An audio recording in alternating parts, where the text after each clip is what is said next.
you all returned from the Hells. You um, Shit show. made your way back to Exandria in at Arvid's farm, which you discovered was completely leveled, um, burnt to a crisp. Um, doing some investigation. Yes, some of you returned to on your way to Stormhaven, which you decided to go to. Um, you did notice again more fires, more remnants of fires. Um, you, I can't remember. Did you go to the forest first, or did you go to the forest after? You went after. After. Yeah. So upon reaching Stormhaven, you discovered what was likely the cause of those fires, and that there were dragons um, flying around. There were two of them, in fact, a black dragon, which looked very large and old and ill, and a smaller, younger, healthier looking red dragon that actually only Callum and Griswold actually saw up close.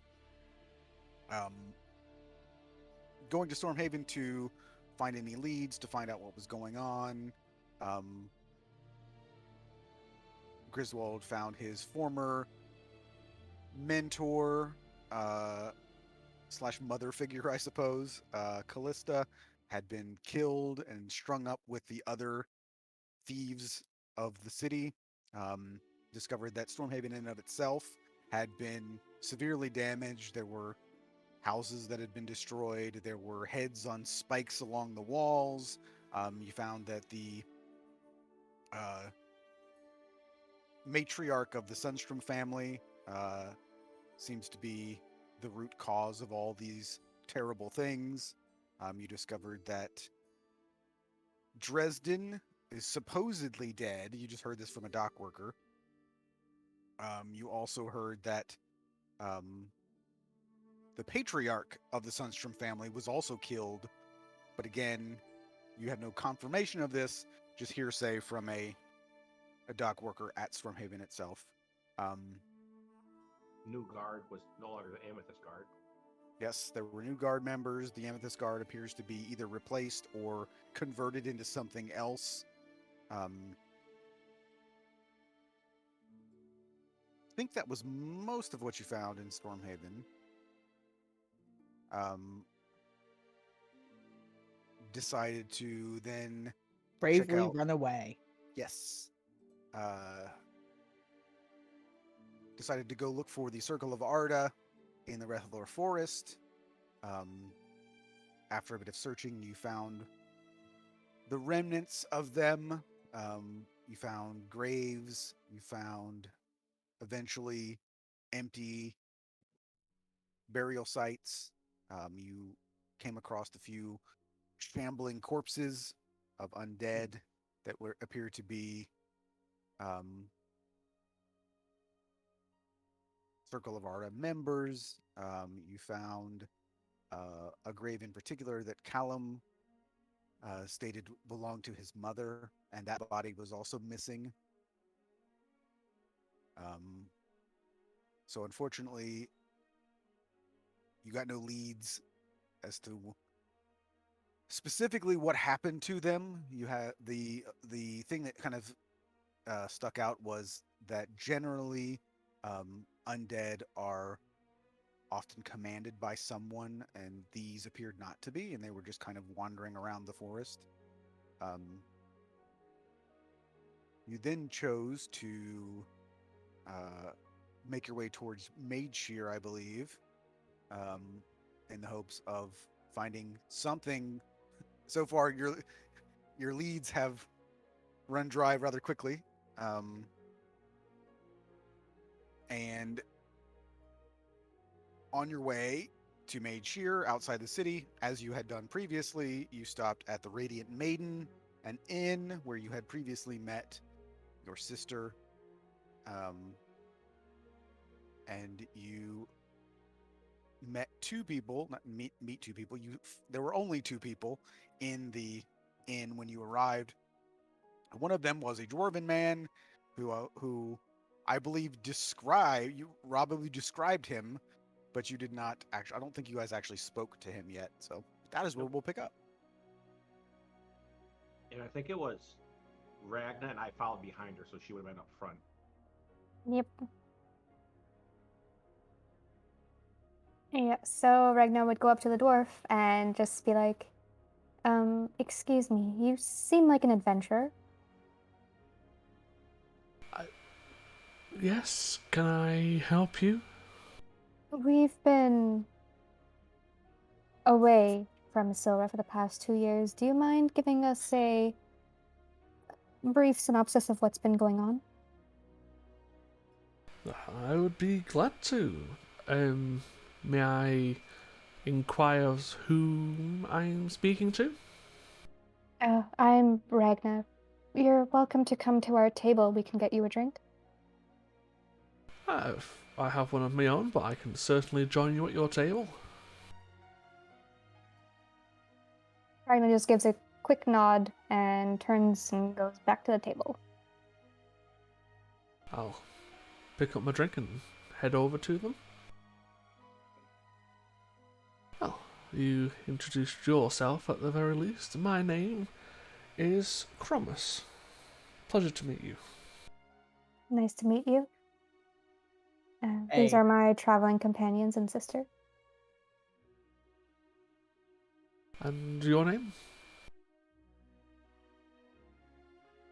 Sup, Stump? I'm Signe.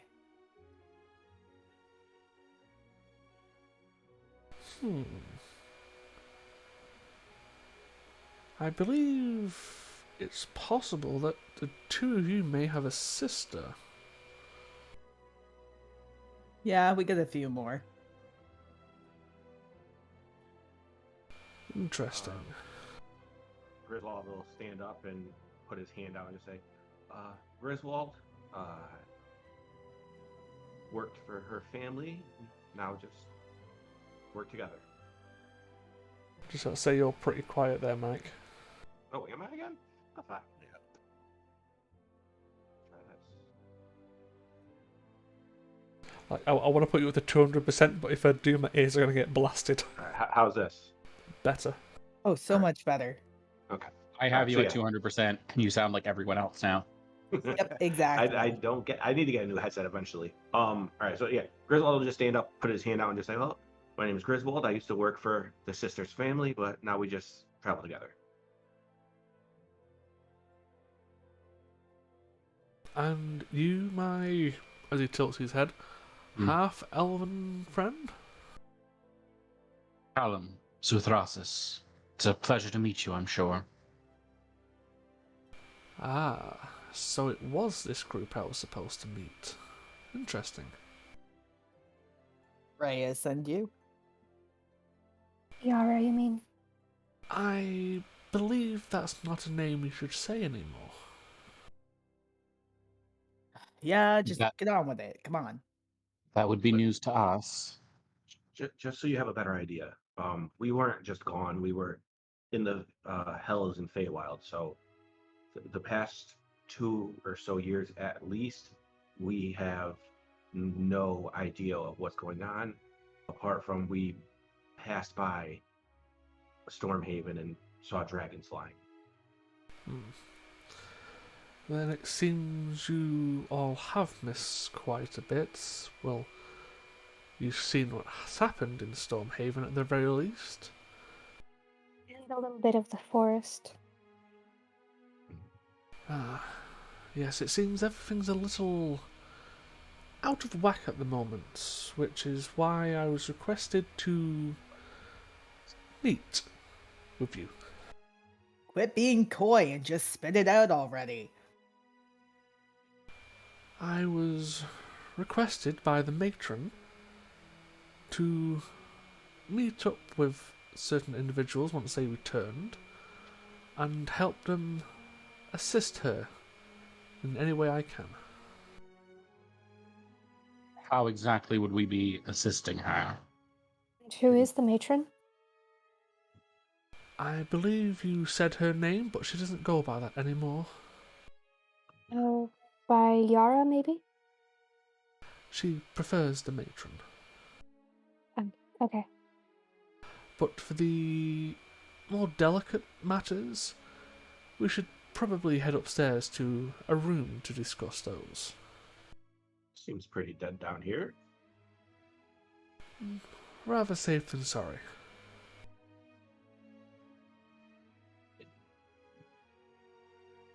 Callum just shrugs, stands up. By all means, then, lead the way. I'll lead them upstairs to a room. And as we're going up, Matt, I don't know if I did this last time, but can I just go up to the bartender and can I just say, by the way, have you happened to see a one-handed bard recently? Younger girl? I, not that I recall. She played here a few years ago. I just didn't know if she had been back through since. Thank you, and I'll just head on up.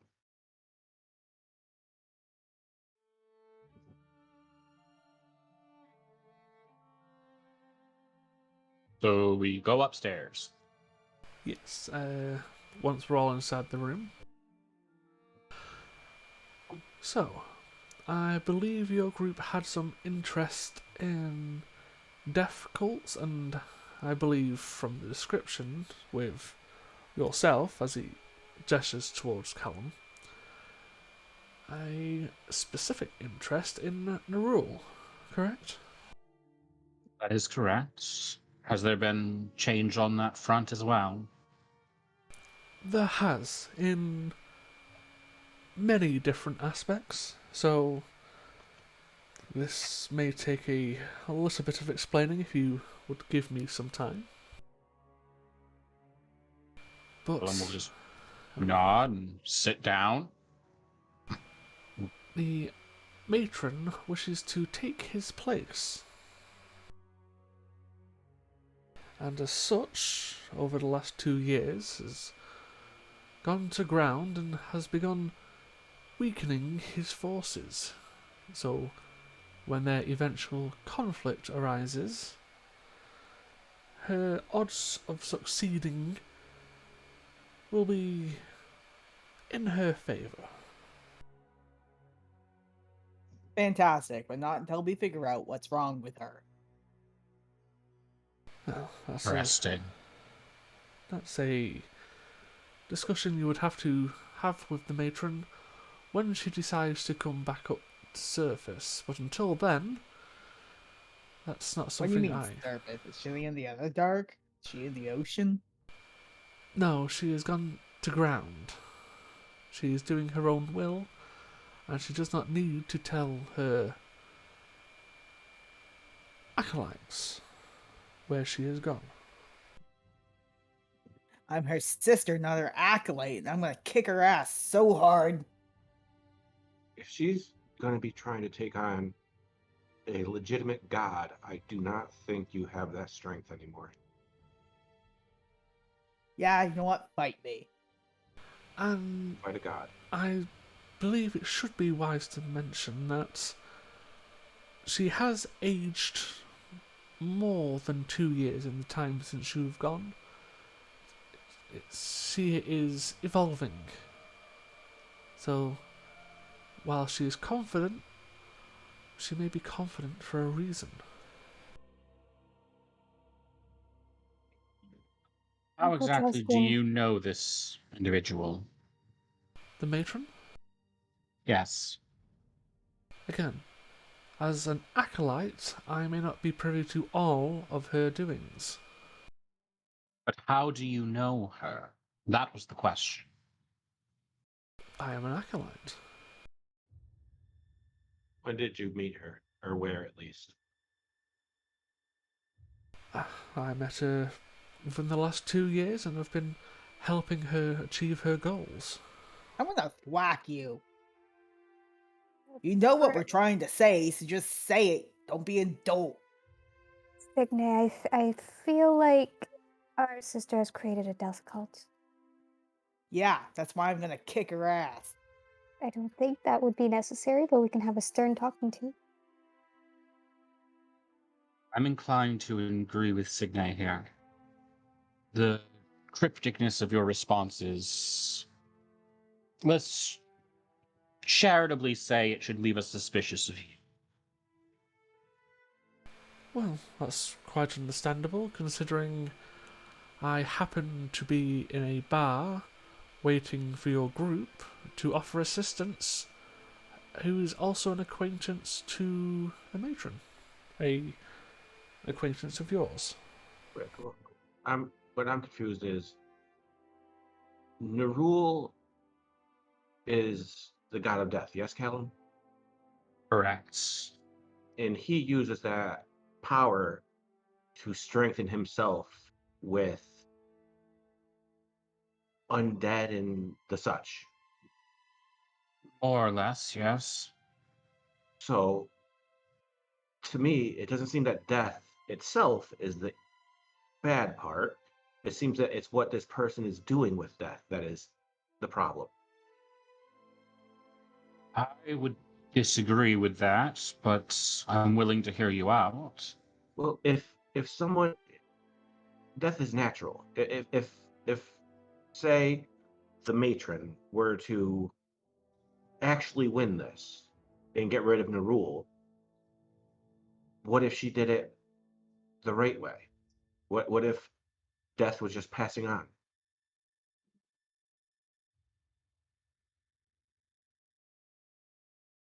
Griswold, disease is natural as well. Do you feel that it should run rampant?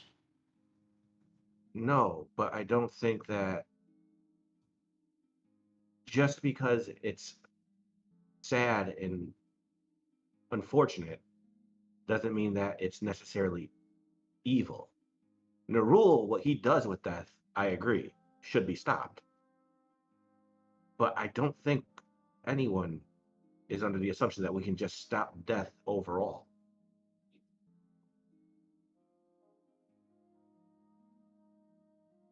You seem to have misunderstood my intent there.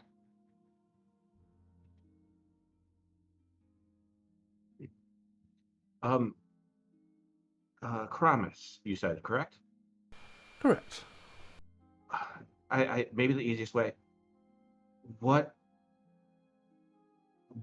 what would do you know the reason that the matron wishes to overthrow him? She believes she could do a much better job. Right.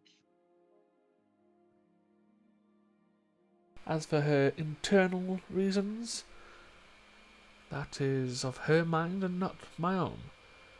But from what she's told myself and others who are close, she believes things could be done differently. Right. Listen here, Stubby. I don't know what you think my sister is, but she was a prodigy. Regular human. She fell into a cursed coma from Baba Yaga, and now I don't know what the hell she is. And you better start thinking about what that means, because I certainly don't know either.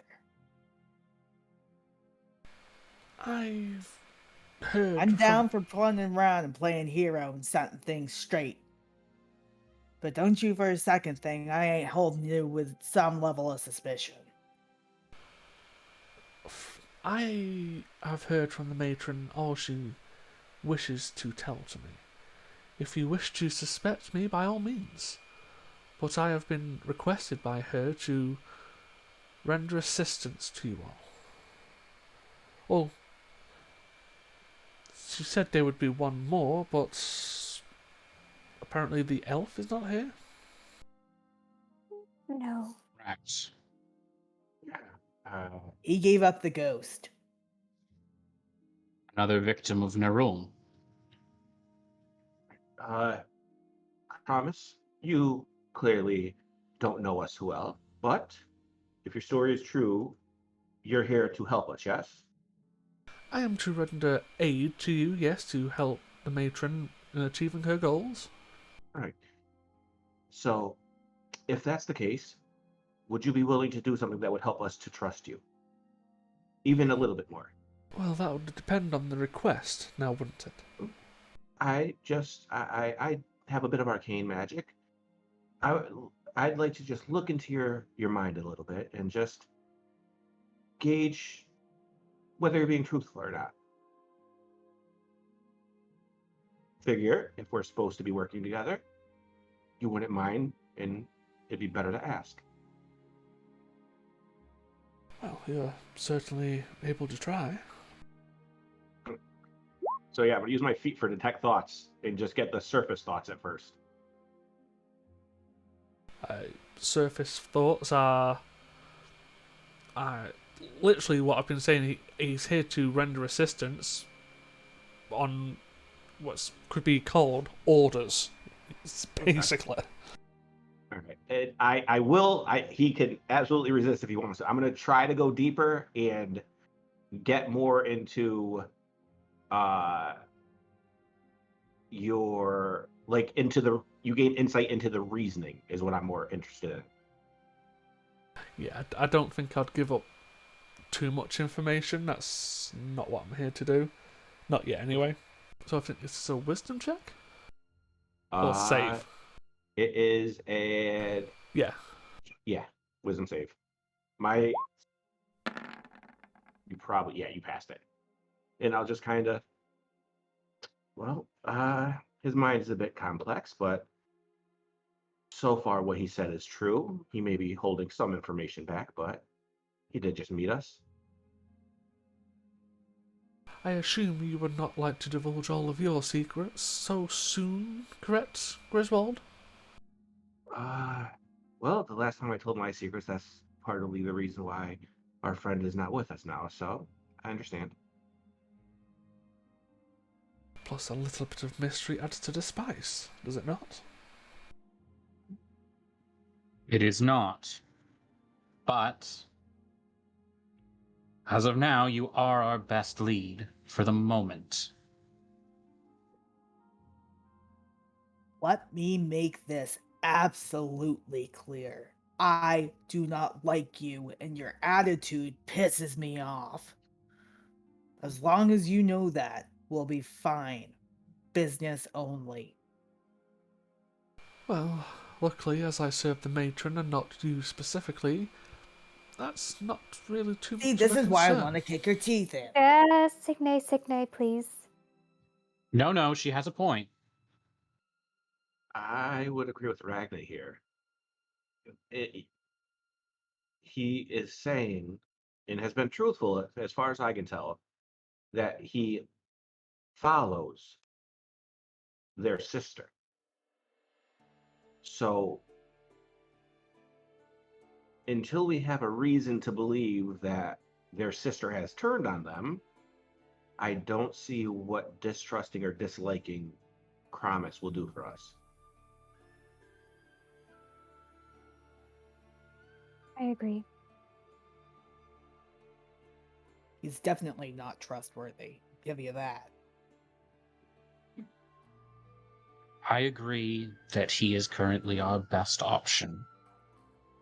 But I would also add that we only recently were separated from another individual who chose not to speak openly with us, and that often had dire consequences. And I am not eager to join the numbers of another who does the same. That's fair enough. I didn't think of it that way. Arvid's Says the man who's literally said nothing about himself Yeah. at all. No one's asked him! Arvid's secrecy did have its problems. Well then, Kramis, anything life or death related to any of us or yourself, be upfront with that if the time comes. We'll do the same.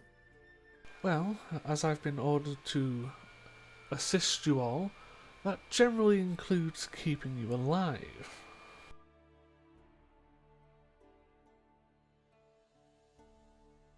Can I ask a question? Says a disembodied voice. Oh no. Yo, Snee, what's shaking? So have you just been waiting around here in this one tavern for like 2 years for these guys? That is a very good question. The answer is no. I was elsewhere until I received my marching orders, shall we say, to wait here for a sign. And when certain people who entered the bar matching descriptions, I not assumed, but put two and two together. This is the purpose. Wait. But then, how did that person, I assume the matron, know that they were here? The matron knows a lot of things. She doesn't exactly share all of her knowledge with her acolytes, just what they need to know to serve. See, my A trait sister is her fully acolytes seem to human share. anymore. Well, you never know when an enemy may appear, so keeping tight-lipped on certain information is a requirement. You seem really by the book. I'm not totally into that, but I guess you can come. Why, thank you. You have the sword's blessing, so that's a start.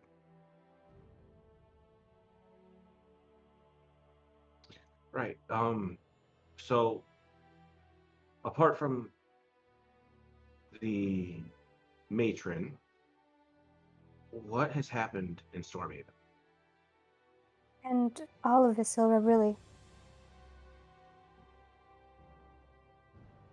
Well, recently, things have been going a little off-kilter.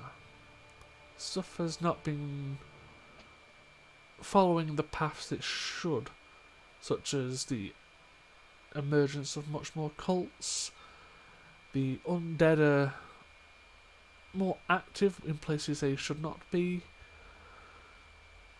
It's generally, like I said, nothing's been exactly right for a while now.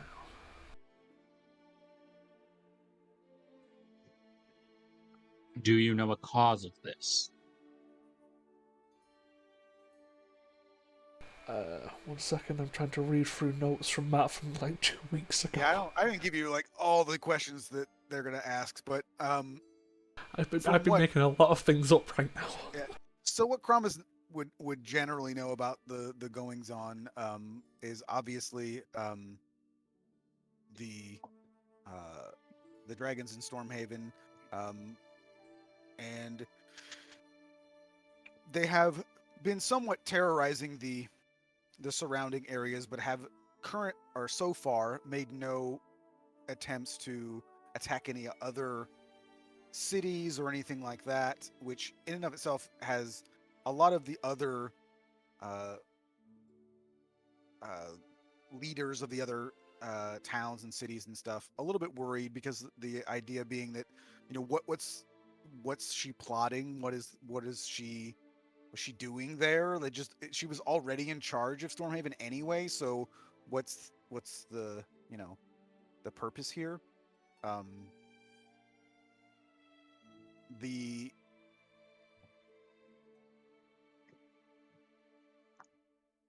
trying to think of. I'm trying to figure out. So obviously, I know what's going on. I'm trying to figure out what would he know.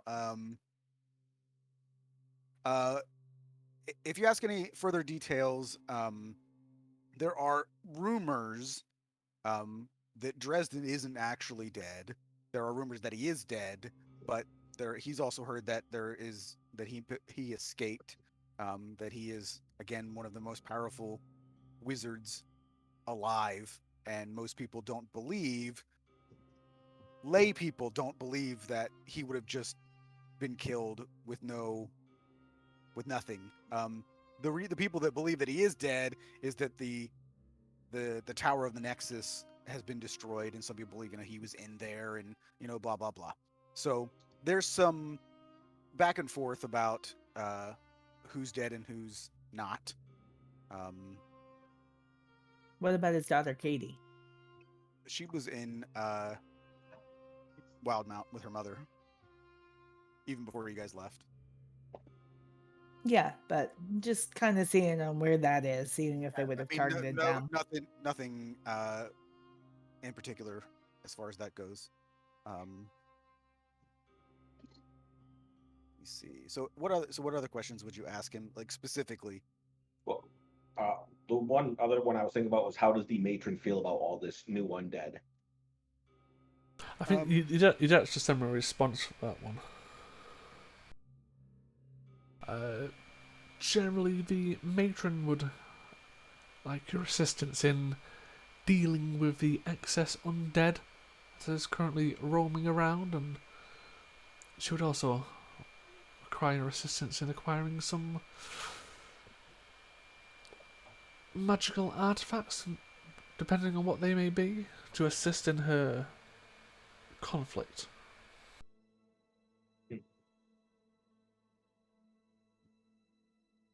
Also, the no confirmation, because it'd be difficult to do so. But the rumors are that the black dragon that is in Stormhaven is actually Guthal the Everfed, who is a Dracolich. So essentially an undead dragon, which makes sense given the appearance that you saw. But Guthal was actually supposedly already defeated, but undead. So Yeah. no one knows where the red dragon came from. Nobody knows its name. So yeah, that don't have a lot of details on that. And would we know how many dragons there are at this point? Currently, the only two that have been seen are those two, the red dragon and the supposed Guthal. There have been rumors again that to the south there are sightings of another dragon, but nobody has confirmed anything. Would he know anything about what happened to the Circle of Arda? He wouldn't know anything about that now. What about mom and dad?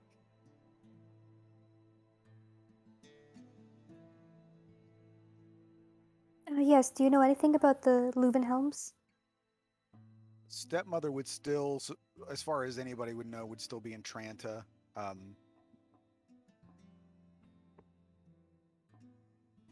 The last time anybody saw Marcus, he was also back enchanted with her. But that was a while ago than anybody had any. Because I mean, it's not like they're doing anything to like make normal. I mean, people aren't like, oh, well, yeah, well, about the Leuvenhelms, you know what I mean? Like they're just there's a couple of people to the north now. So as far as Kramus would know, they're both in Tranta. Vasselheim is taking particular interest in the goings on in Stormhaven. A lot of the paladins and the clerics are not exactly preparing for war, but standing at the ready in case anything happens. Vasselheim is important, and they realize that they're somewhat important. Some people might view them as being self-important, but their belief is that if the dragons attack someplace else, whether Vasselheim is next is unclear, but they do believe that they would be on the list if dragons were to attack cities. So the Temple of Bahamut, which I believe is the Platinum Sanctuary, they would be of particular interest to what's happening there. Also, some of the remnants of the Paladin Orders of Stormhaven have gone to Vasselheim, because that would be something that Kramus would know, is that they are all run out and the temples have been destroyed. All the temples have been destroyed in Stormhaven, which you saw some of. But yeah, the paladins that survived would have in most cases, gone to Vasselheim. Vasselheim's kind of the home base for almost all of the different religions. Let's see, what else?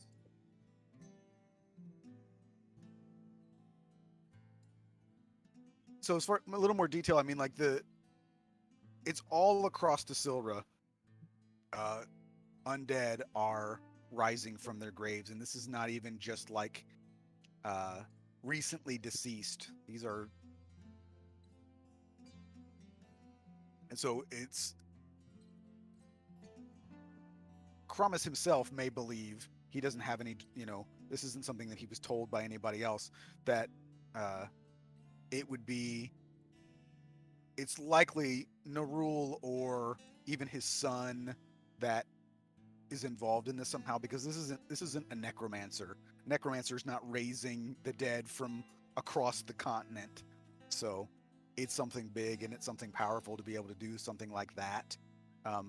But he may be able to shed some light on that also in they're not being directed. They're just rising from the dead and shambling about and attacking people when they can, but they're not organized. They're not like going in and attacking towns. I mean, there might be some attacks, but it's not specifically, oh, here's an army of undead that are marching on, Pyra. It's not like that. It's just dead bodies just being raised, which is weird and creepy.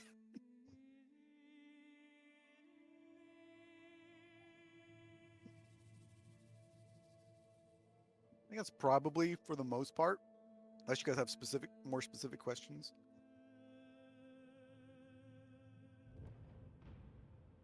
Not what I can think of. Yeah. Oh wait, no. Is there any information on what death cult is in the sepulcher? Or what was it? No, Twilight's Vigil.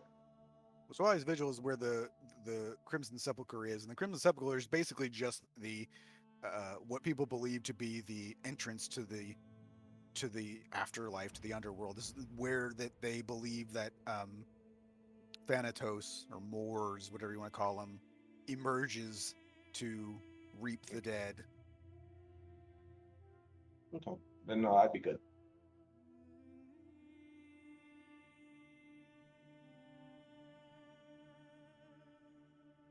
I would say too, there is some bits of migrations from some of the smaller towns and villages to larger cities, just because of the undead.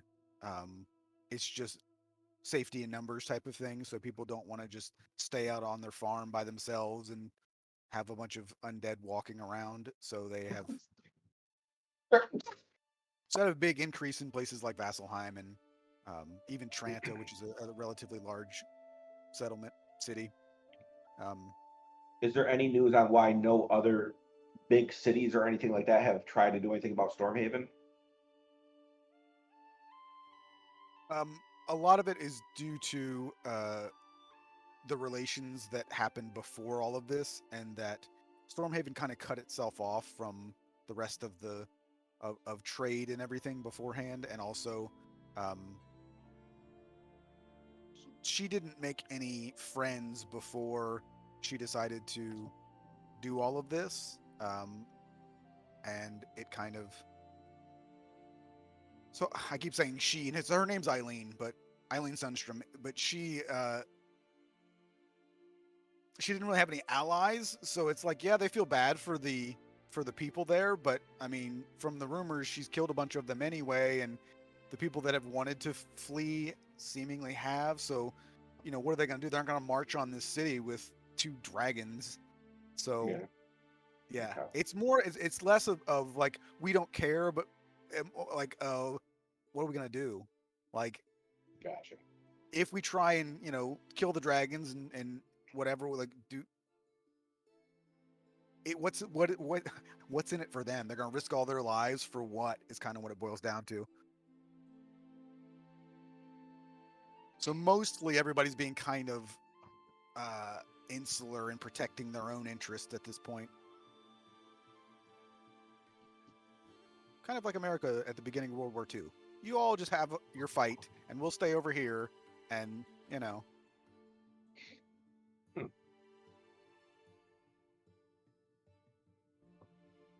But, like I said, Vasselheim is, more so than any place else, it's not mobilizing, but it is gearing up for a fight they believe will be coming.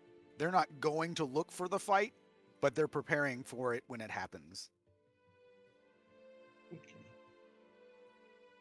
Yes, it was one of the reasons why I left the service of the Crown of Arathis.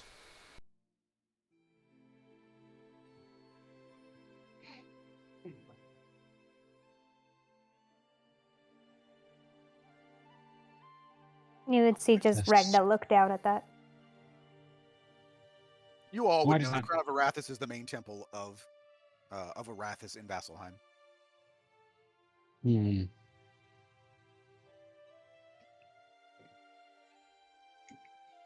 So no one's got a spine, and you left your temple to join my sister's death cult. Fantastic. Well, you now have an idea of what's going on. Now you have to decide what your next plan of action will be.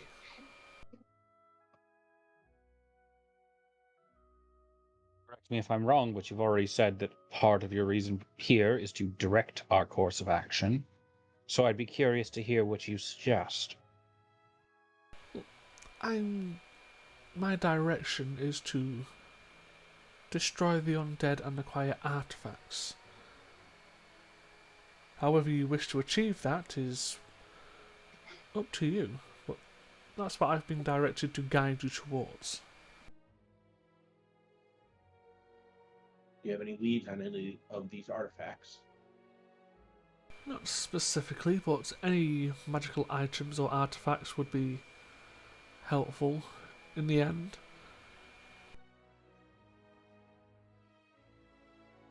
Signe looks at him like he's an idiot for stating the obvious. I would say that there are of places of interest if you're looking for artifacts as they may relate to the undead or death cults or anything like that. The main is Twilight's Vigil. The whole city is sort of it's not exactly like dedicated to death, but the place has a reputation for being kind of dark and sinister. It has a very, very large it has large catacombs and these very extravagant it's almost like a cathedral to death where they bury the dead, and it's the most elaborate sort of structure that exists on Isilra.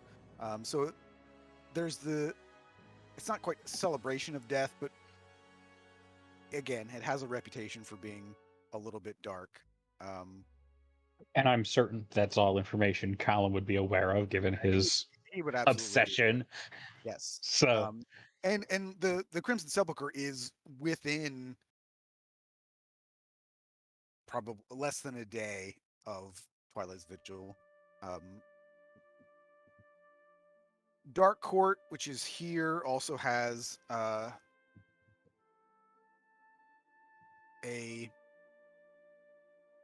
guess, a fascination with the occult. A lot of the older, not anything that you would have necessarily heard of right now, but in the past, when there have been death cults, a lot of them originated in Dark Court.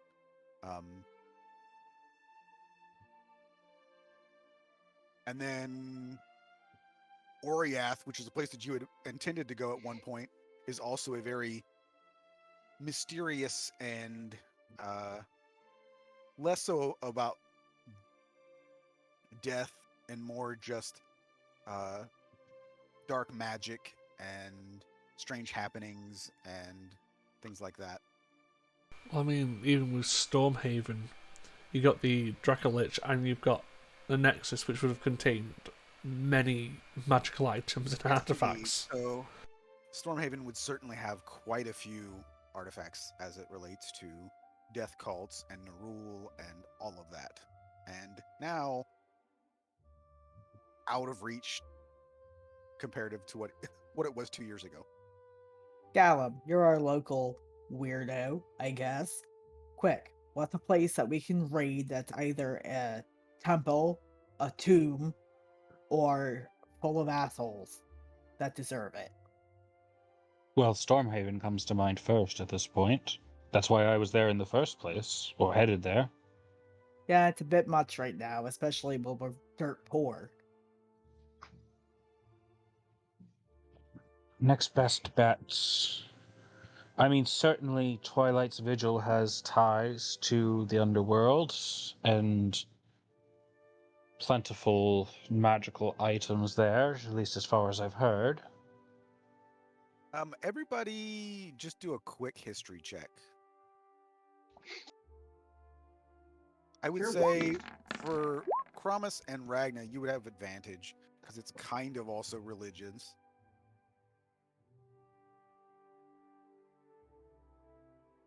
Well, Signet is also just right on it. Blackhold, which is actually right here, fairly close to you. Blackhold has a very, very outside of like Stormhaven and Vasselheim, it has a repository of knowledge. Blackhold actually has huge libraries and a lot of the area.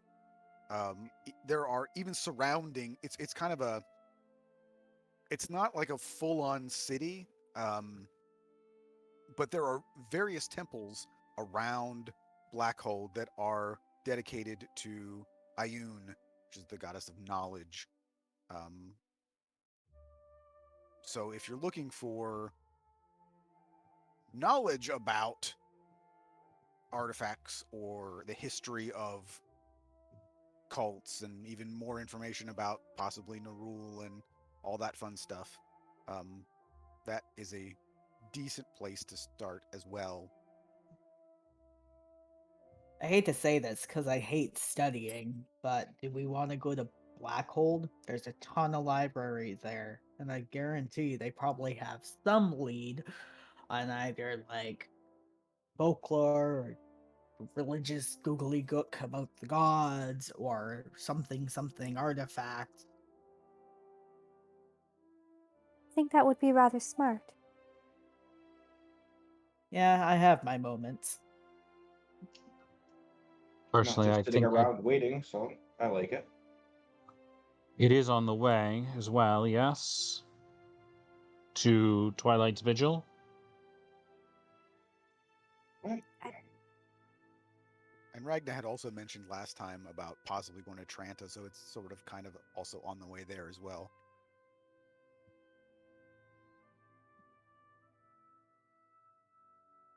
Yeah, kinda. Certainly I mean, stopping there while we're on our way seems a worthwhile endeavor.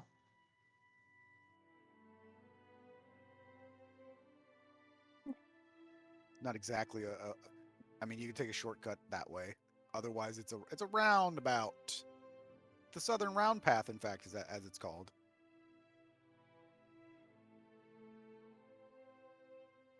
Well, given that there is no path other than that one that goes all the way there, River Gulch is our port to the north. You got to go through there to get anywhere if you want to follow the road. I mean, you've got a road that leads up to about here. Yep. So you can go up to Drennis and then around to like Mossvein, and this path just goes into the mountains. But Yeah, I think that was our original plan, was to go up this way and then like cut by the lake. going up to Drennis and then around this way to kind of avoid the big path of the woods. Just follow the lock there would be the fastest way to transit, probably.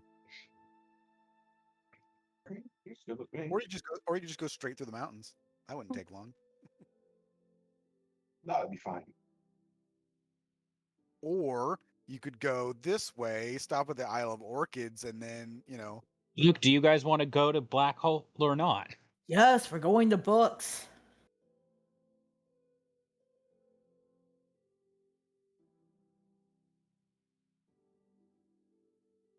one other thing actually that I forgot that Kramus would be aware of in the sort of between the Thunder Peak Mountains, so this side all the way up towards Vasselheim, this whole general area, there is a mercenary group called the Forgotten Sons that are so it's a bit complicated. People have different ideas about who they are and what they are. They are supposedly attacking people on the roads, you know, stealing things as mercenaries do, but also they have been seen wiping out the undead, whether that's for self-protection or for, you know, the betterment of other people. You know, it's a bit complicated, but they are making a name for themselves by Is it an older group that I'd never heard of, or are they new? you have not heard of them. Okay. So some people believe that they are Robin Hood type figures. Some people believe that they're just cold-blooded murderers. Some people believe that, you know, they are assisting in wiping out the undead, but I'll believe them when I see them. Now let's get going. Why not both?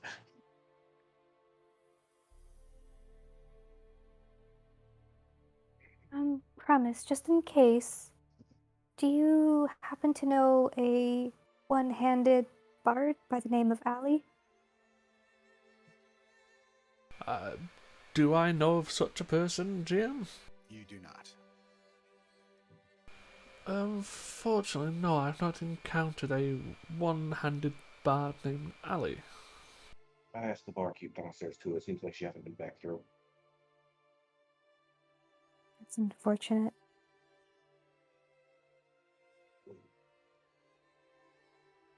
Could you send messages long distances? Are you a cleric? I have the barest of clerical training. My skills are more innate. Also unfortunate. Although I suppose you would have to know her technically to make the spell go through. Well, since we have the misfortune of working together, I guess I should tell you I hit stuff. I think I garnered that from the amount of times you threatened to hit me. Yeah, but you kind of deserve it. I also hit stuff. And some spells. Interesting. Very well. I tend to stab things and a little bit of arcane, but yes, no. Mostly healer, though I am handy enough in unarmed combat if needed. Well, as we're sharing our specialities, my gifts are more magical. It can range from healing to, well, other things. As he suddenly starts picking up a cup off the table in the room from about 20 feet away.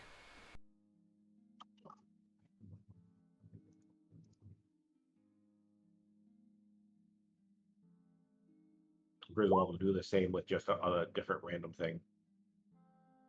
Because Right now, telekinetic. Regna will cast Mage Hand and do the same thing. And that's how he did it. He doesn't have telekinetic. No, I have Mage Hand and Telekinetic, so it's invisible and up to 60 feet.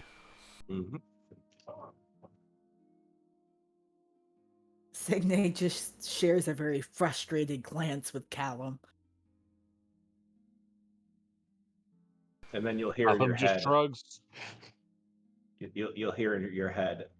I can also talk to you like this, but you can't talk back. Well, luckily I do not require to be able to talk to you in your mind, but very good to know. It's helpful when we need to be unseen and unheard.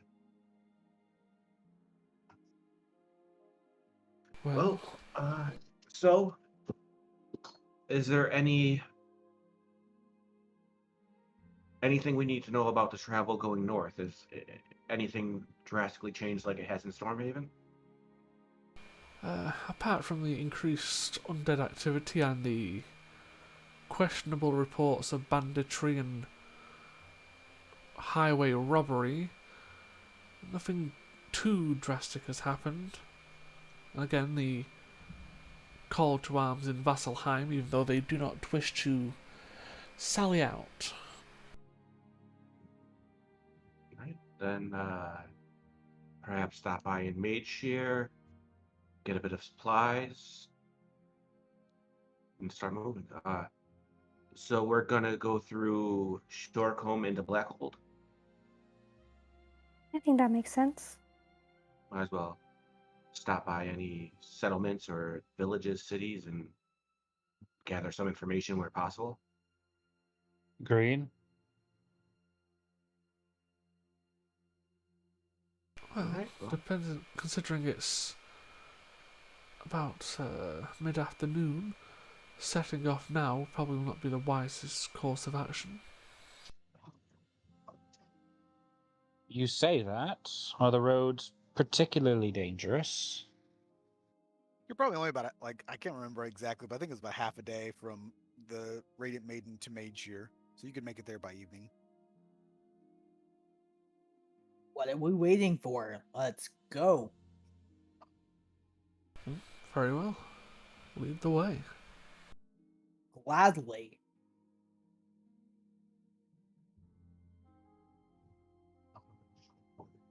As we're all leaving, Griswold will kind of hold Cronus back up for a second and just say, she used to be like that with me. I don't know what changed, but she now seems to be targeting you, so you'll have fun.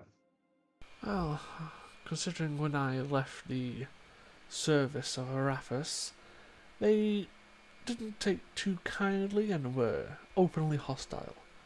So, having people not exactly like me is not a concern at the top of my list.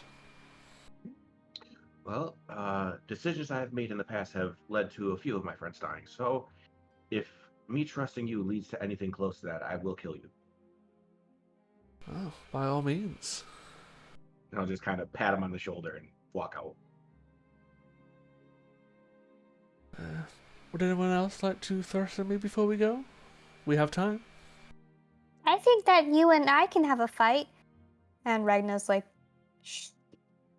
It's not necessary. Sorry. No need to apologize. I don't know. It sounds like we're going to a place with books. That doesn't seem like a lot of fighting. Proving my mettle. Although maybe there's a maybe there's a way to, like, you know, learn how to fight dragons or undead. I'm sure that the books will lead us to places. Don't worry, Snee. Plus, as you said, perhaps some books to improve your ability to perform combat later. Consider it preparation for your growing list of victories. Preparation is necessary. I didn't like you for a different set of reasons, Gridwald. Now stop talking like old ladies and get moving. Yeah, get moving. Agreed. So you get moving, and the road is not particularly dangerous from the Radiant Maiden to Mage Shear. You don't really see anybody on the way, which, considering what you've seen recently from the road to Stormhaven, does not surprise you in any way. Once you enter into Mage Shear, it is a bit. It was always a little bit run down by comparison to like Stormhaven and such, but it appears to be even more so now. There seems to be very little upkeep. As you enter in across the bridge, um, it you do notice that when you first arrived, there was a lot of boat traffic, and you see one or two small sort of like fishing vessels, but none of the large ships that you saw before, and a lot of the hustle and bustle of the city is gone as well. There are in the area that there was a sort of open air market. There's nobody there. All the tents and everything that were up are gone.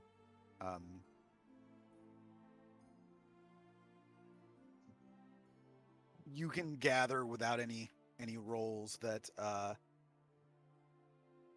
Made Sure was very dependent on Stormhaven for trade, and with Stormhaven falling apart, Made Sure is suffering as well.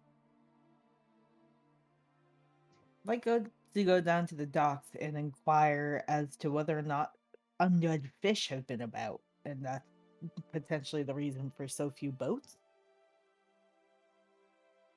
No undead fish. Cool.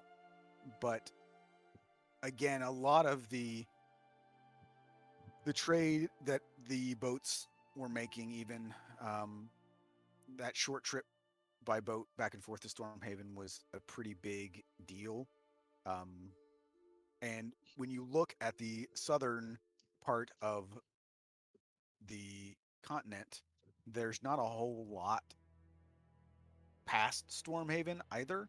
So Abraxas is still, as far as any of you are aware, as far as Chromus would be aware, is that they are still a very closed society. Nobody's really heard anything about what they may be doing at the moment.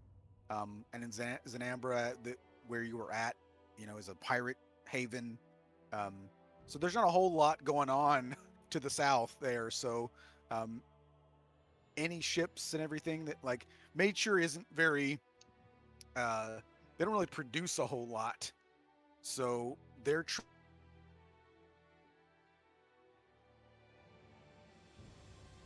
trade that they would create and then trade with Stormhaven to get, food and supplies and things like that. And with that gone, it's not like Made Sure is completely,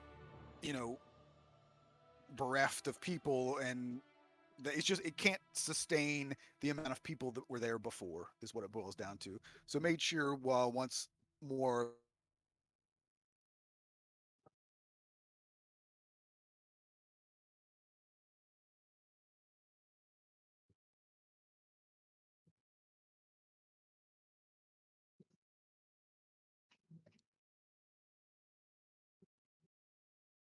No? Can people hear me? Yes. Okay, we can't hear Matt, so we thought maybe it was our end. I can hear you guys. Can you hear Matt? of a sick community of people. No. I think he's lagging. Can you guys hear me now? Yeah, Yeah. you're kind of Depends cutting in on and when you out. said that. Yeah. I just said it. Okay, then yes, we could hear you again. So Because did it everybody like get my it cut out, and then your sentence continued like 20 seconds later. Yeah, I appear to be having some internet issues for some reason. Did anybody hear what I said about Made Sure? Yeah. We got up to the part where you were saying, it just kind of can't sustain itself how it used to, so it's like there's less people. Yeah, that's pretty much all I said. So you got it. Your lag had continuity. I was pleased. That's good. That's good. So I'm assuming we're gonna stay here for the night, Yes, I believe so. right?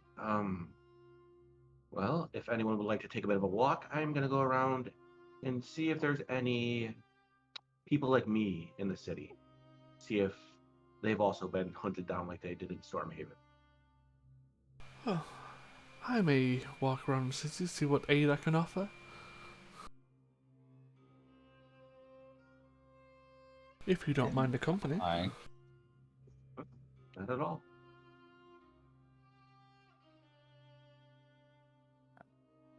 In that case, I'll just stay, I think.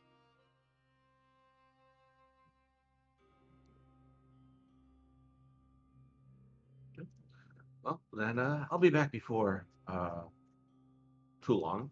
Shouldn't take that long. It's not that big of a city. Be careful. Easy enough.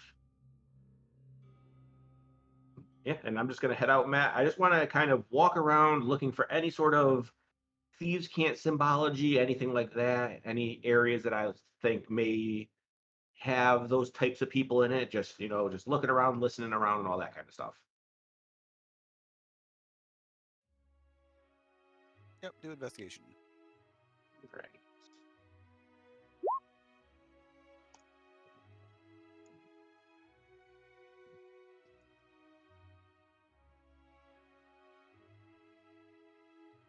You do find some thieves' cant, but you recognize pretty quickly that it all appears to be quite old. Okay. I'll just kind of take note of it, and just continue walking. I'll stay with Kramis for whatever he's doing as well. Yeah, Cromus would be just walking around town, seeing if there's any people who require healing services, actually offering aid to people. Yeah, I'm the sure you can same find thing Callum's actually out doing.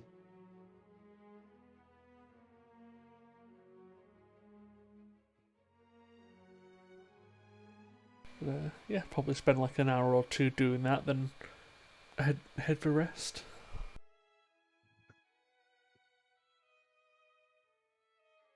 I need to get you guys a new token since you don't have Astra anymore. I know! I've been thinking about that this whole time. Well, you just need to go find her. Shush, I know that. I was thinking that she might be with Allie. Yeah. But that was my last command, was protect her. And Ragnar would have asked the innkeeper, "Do you know a one-handed bard?" I like the fact that like that at least that's your descriptor for her. Is that like it's a nice way to like differentiate. Especially though you gotta well you gotta think that You're like assuming that she's still a bard with only one that, hand. Yeah. exactly that's the kicker right there. Ragnar is not wise. I mean, if you want to inquire about that, you can do it like I guess investigation, describing the red-headed, one-handed woman. Who maybe goes around on a half dire wolf. Ragnar's very bad at that. Yes. Oh God. Did I attempt to help her or anything? Since I'm No, adding I details? think that with a one, she probably just she just cursed at them or something, and they just she was just really rude when she was asking questions or something. I don't know, but yeah, you're not She's getting very worried about yes. Allie and gets a bit terse.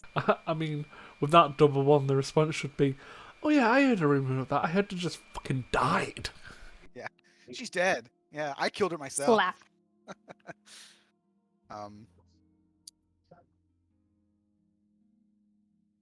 Yeah, maybe she's out in the ocean where you can go and drown yourself, right? That kind of thing. Oh yeah, she would punch the person who did that. And Snickers would be like, "Yes, battle." The only place that Sigday you guys wouldn't hold you back. That's for the sure.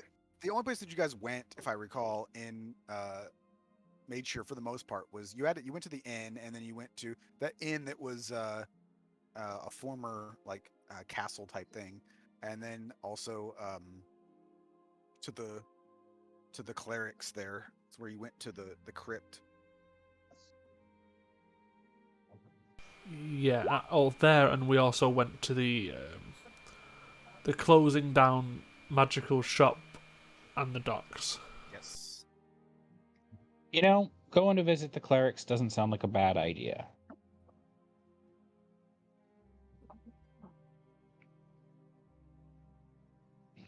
But Callum would mostly just be going there to help if they are still there, and also grill them about what's going on with all the undead.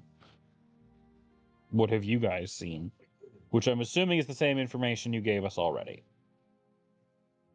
Actually, so it was the Long Gate Cemetery is where you guys actually went, and it was it wasn't really a temple, but it was clerics of Melora. Um, and you, upon going there, you would see that the cemetery still does appear to be functioning, but there would be a notice on the building that you guys entered into originally, uh, that they have uh, left for Vasselheim, Okay. at the request of the temple in Vasselheim. Essentially, it appears that Vasselheim, as Krama sort of mentioned, is that they're putting out a call to all of their followers to head back to Vasselheim, go back to the mother church, as it were, since most of them actually are the main hub of the religion is in Vasselheim for most of the religions. Yeah, it's one of those, like I said, it's gathering forces but not sallying out. Yeah.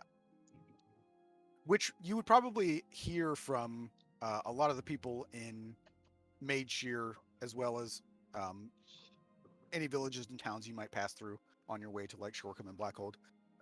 Even though you haven't done it yet, I'm just going to tell you you're going to run into this.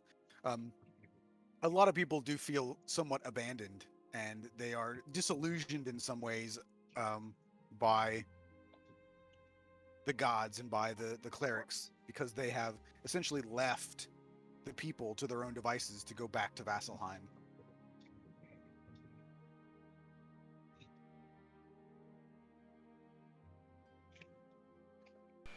Now do you see why I didn't wish to remain in the clergy?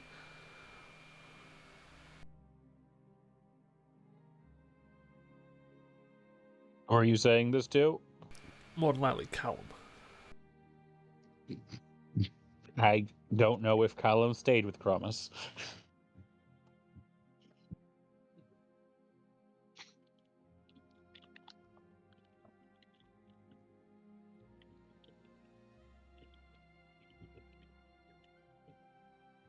In fact, I would say he very likely went his separate way intentionally.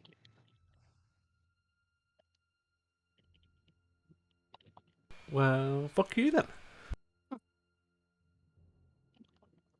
Not my fault you made someone who's a pain in the butt to be around. I'm trying not to overplay it, but unfortunately, I wrote my flaw of I am inflexible in my thinking. Inflexible in your thinking is not the problem. It's that you made another cryptic jerk. Arvid wasn't cryptic. Yes, he was. Yes, he was. You literally could have asked him anything and he Constantly. told you the truth. Yeah. You see, that's the difference between Arvid and this new thing that you've rolled up. Is Arvid was like a 5 out of 10 on the cryptic scale. Like he was perfectly like personable. He would give you answers. This guy is a 9 out of 10. Fuck you, and I totally want to kick him in the teeth if I had to deal with him in real life. I wanted to kick Arvid in the teeth because he was so cryptic.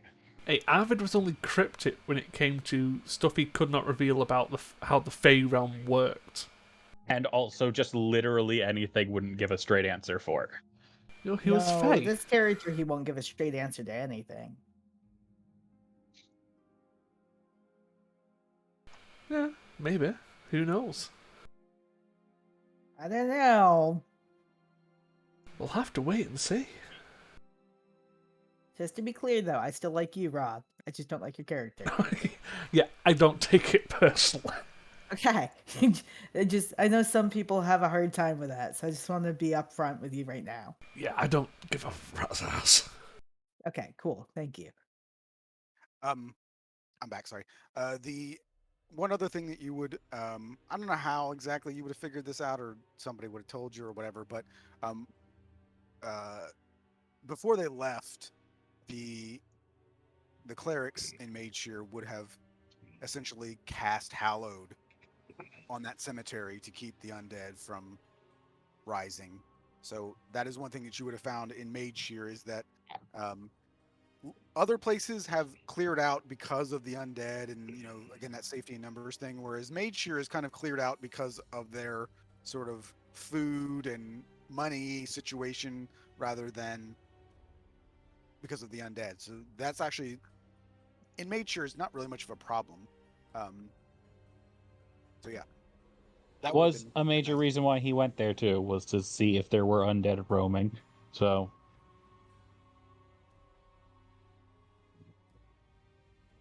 So they have saved the cemetery before they left.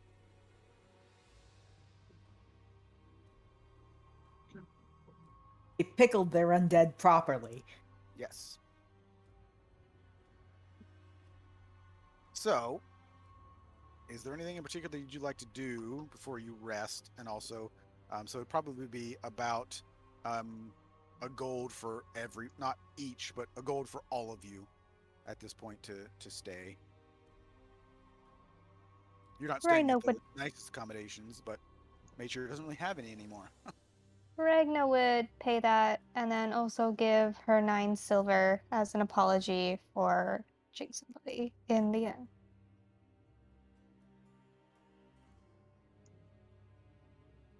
Oh, I forget, all of you lot are Brassic. Yes, no money.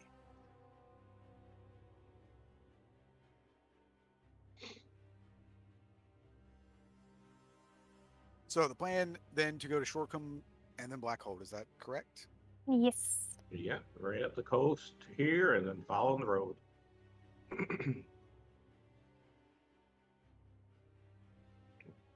All right. So we'll say you guys got a full night's rest, and head out down the road.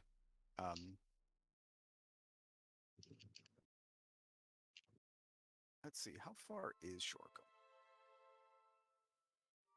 Like 45-ish miles or so. That's not too bad.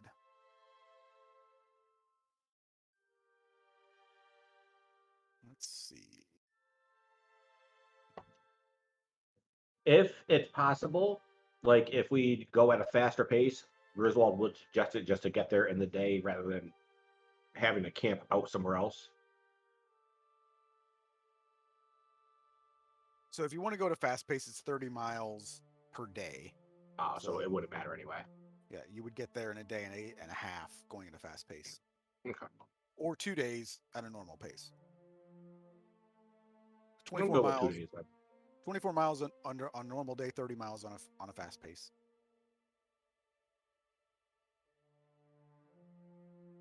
So on your first path, you do probably see a few people on the road, which you didn't really see on any of the southern roads. But there does appear to be a little bit of traffic between Maidshire and Shoreham. Shoreham is not a the only reason that it's really even on the map is because it is actually an official place in there's very few actual places that exist in Asilra. I made up most of them, but Shorecome's actually something that Matt Mercer made up. So whether or not it would actually exist in the Age of Arcanum, I don't know. It exists during the time of the campaigns. So for our purposes, Shorecombe is a very, very, very small village. I just put it on there because it's like a real place. But it is as I've mentioned many times, there would obviously be a lot of small villages and stuff that wouldn't be on this map because they wouldn't be big enough to actually, otherwise there would be names all over the map. And Shorecombe would be like that, essentially. Probably maybe 100, 200 people live there. So it might have an inn. It probably has a tavern, but beyond that, that's about all you could expect. There really wouldn't be too many shops or anything like that. It's probably fishermen and a bit of farming, but self-sustaining village. It's not like they're have a bunch of people that are coming there to visit or anything like that. So the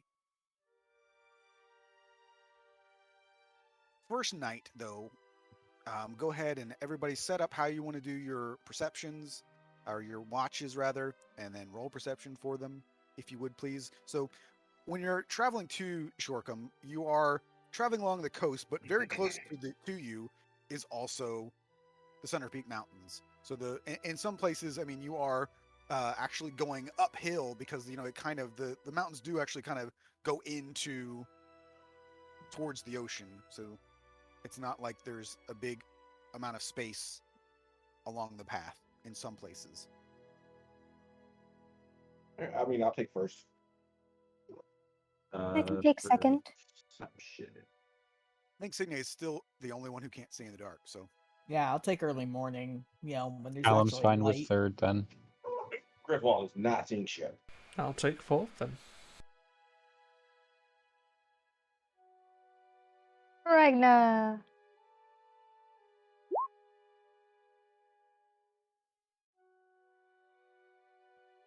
Callum.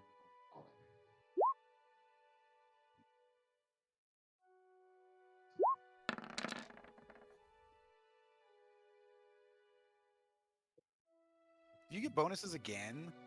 Got guidance. Are you sitting there casting it every minute for an hour, for 2 hours? On a watch? I could be. It's better than just doing nothing. Just figure that talking out loud during the whole watch might not be great. I can talk quietly. Yeah, the spells don't specifically say volume; they just say that you have to say it. But yeah, the Callum and Signe in particular, you hear noises from the mountains. Um, they appear to they sound somewhat unnatural. You can't quite pinpoint exactly what the sounds are. You just know that it doesn't sound like wind. It doesn't sound like uh, animal life. It's kind of a droning sound almost, where it doesn't really change pitch. It's kind of a low drone sound. Um, and it maybe happens 2 or 3 minutes at a time and then stops. And then, 15 minutes later, it'll happen again for a minute or two and then stop. Um, it doesn't sound human, doesn't sound like anybody's like speaking or anything like that. But it's probably something you've never heard before.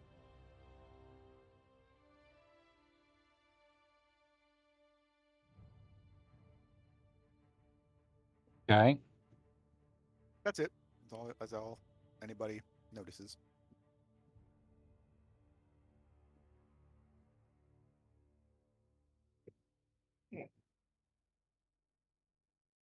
Oops. Move the token. Did anyone else notice that weird droning last night? No. Not at all. Yes. What in blazes do you think that was? No idea. Whatever it was, it stayed far enough away from the camp. Thank the heavens. Is it something undead? I'll be Oh honest, I was no. kind of hoping some undead would happen upon us on this trip, given that apparently we are tasked with destroying them. Not that I mind, of course, but Well, it's highly possible there are undead within the mountains, as there wouldn't be people up there to bury them. Bury. No, burn, obviously. we've already seen that burials don't seem to do much of anything. Well, that's why my kind's entomb. Is that way they can't push off the lids.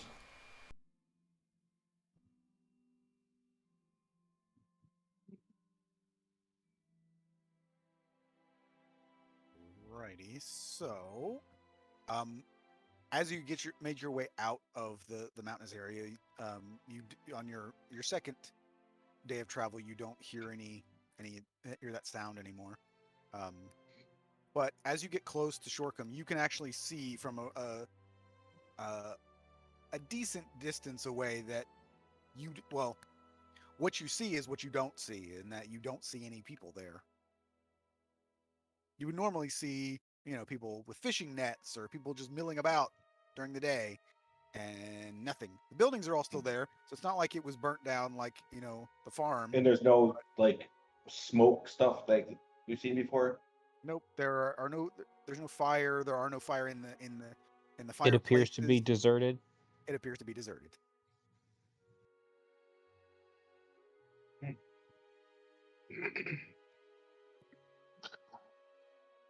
Well, that's a bit dire. Still, a roof over our heads for the night, at least. Perhaps some rations or other food stores remain. Do you want to stay in the town that has no people in it when there is undead things going around? What? So are you guys going to go into the village? Go. I don't know about staying in. Yeah. Well, okay. But Well, yeah, I'm not gonna look around like some hag. as you get close enough or closer to it, there's one thing that you do see that looks strange. There are all of these very strange looking mushrooms everywhere. They're very dark, and they appear to be uh, bioluminescent, and they're giving off this kind of red light. Any idea what they are? You guys could do nature checks. I would say nature checks. If anyone's proficient in nature, you can do so. Yeah, Regna would have no idea. Me. Would you allow a medicine check? No. How about a survival check? With disadvantage. I'll take that. The only other thing I could play for is religion, but probably not. They're I not mean, really I can just investigate things closely, but I can't really do nature.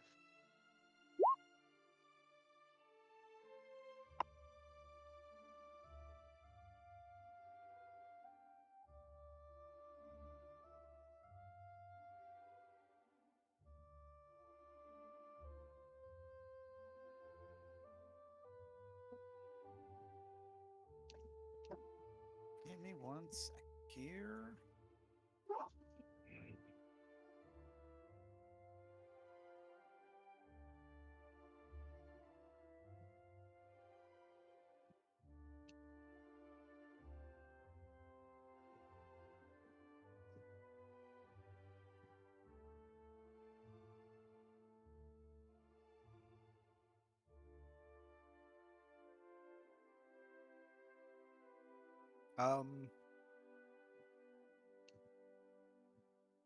Callum, you would probably have some idea that these mushrooms obviously have a scientific name, but you would wager that these are what are colloquially called death cloud mushrooms, and they are actually related to uh, undeath.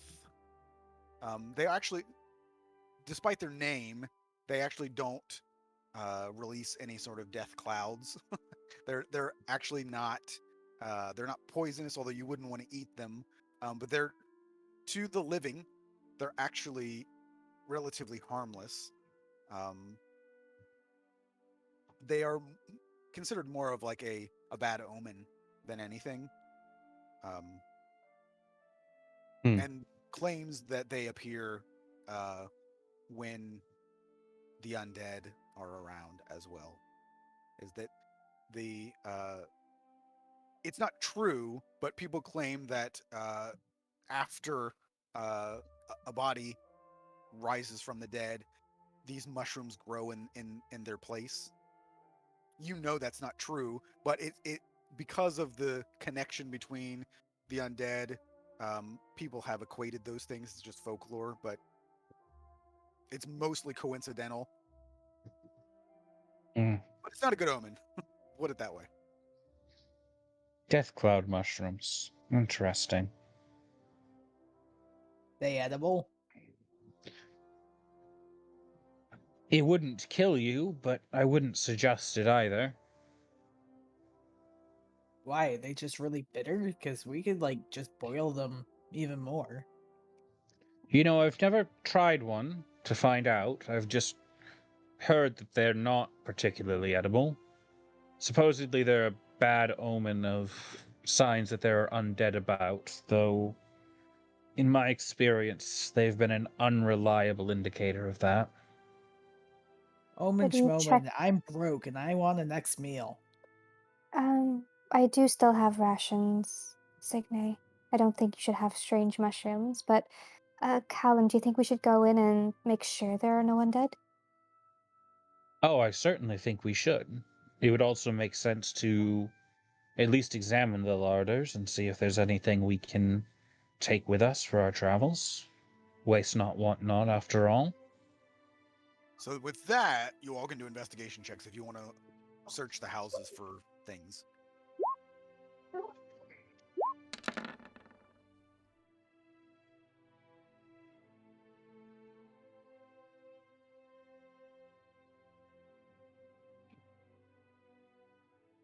So altogether, I would say that each of you individually would probably be able to come up with about 3 days worth of rations. So you can add that.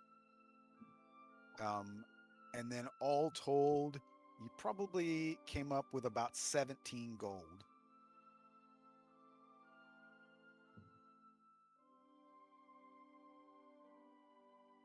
Nice. We'll be set for a few days. I would say that the other thing that you would have noticed with your investigation is that this is one of those scenarios where it looks like everybody got up and left. That was Where also like Stonebrook, right? Yeah. Yes, that was where we met. It was related to the activities of our mechanical friend who is no longer with us. Yeah. But was also related to necromancy.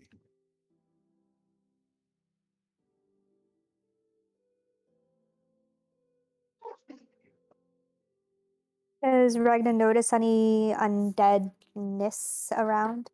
Actually, she can do her. She'll do one of her. Where is it?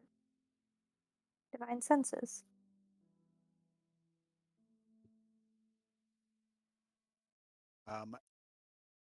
Within 60 feet of you, no. Okay. I will cast Detect Magic to just get another bit of any information.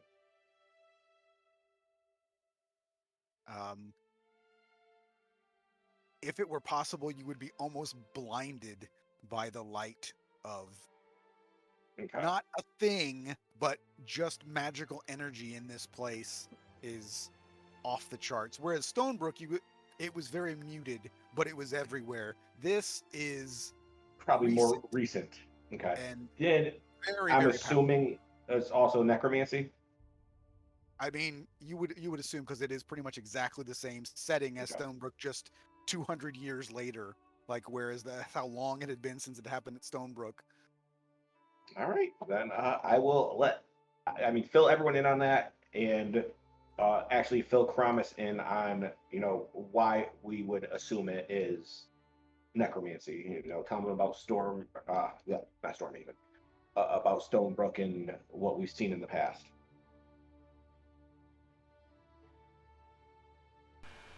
So once Yes. he casts Detect Magic, he kind of just closes his eyes and puts his hand over him and just like, all right, I'll start looking again in a few. Ah, yes, the sights of great magics tend to leave a blinding sense to them. Yep, I'm pretty new to Arcane. It's the first time it's ever happened like this. Not don't like it one bit. Nope.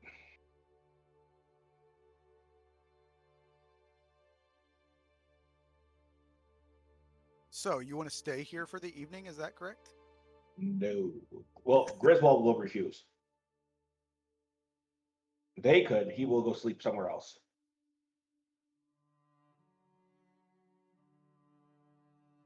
It is unwise to divide like that. I there is a great deal of necromancy, uh, fresh necromancy in the area. Not really something I would like to sleep in. Sounds to me all the more reason to stay, since we are investigating issues of necromancy. And at the very least, there's currently no undead within 60 feet. Plus, the shelters here give a more comfortable and slightly safer position. I was pretty much a soldier for a while. I'll sleep anywhere.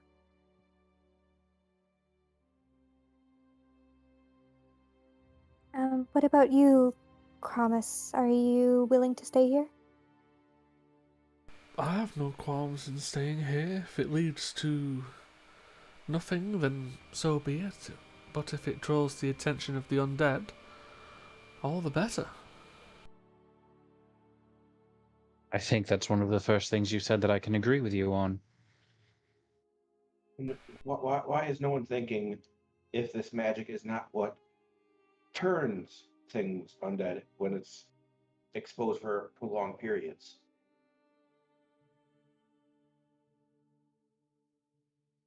Sounds Well, like that's a when I'm dead problem.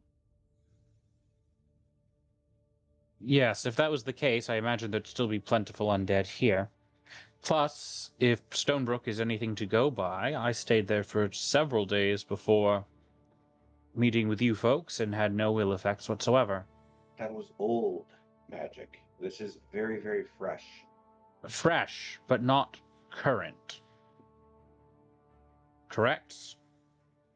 I could not tell you. It is much, much more powerful than what was in Stonebrook.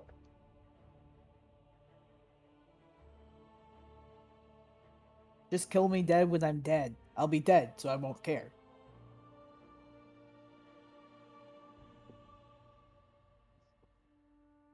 So, what's the plan? I plan on betting here. Same. Yeah, I think it's everyone staying in the town. It's just Griswold doesn't want to. Griswold, I could stay with you outside the town if you'd feel safer, just not too far so we can run back if something happens. I. The last time our group was separated, someone ended up dying. I will stay here. And he just goes and finds a tree somewhere in the village or around the village and climbs up in it and just starts relaxing. All right. So, as Get in the a building, you weirdo. he stays out by trees all the time. um, as the evening progresses and it gets dark, you do all start to feel similar. Kramas wouldn't recognize it, but everybody else would start to.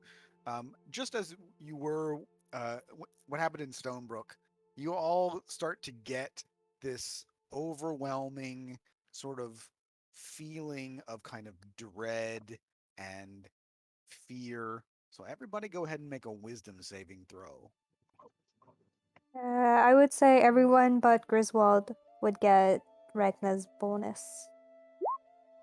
It's +5 now because she got a. 26. Whoops, You that's have a the plus wrong thing. 14. No, that's the charisma. I clicked the wrong thing. There we go.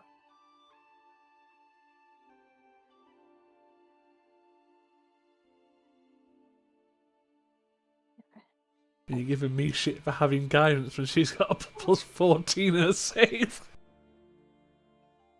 She's paladin, charisma.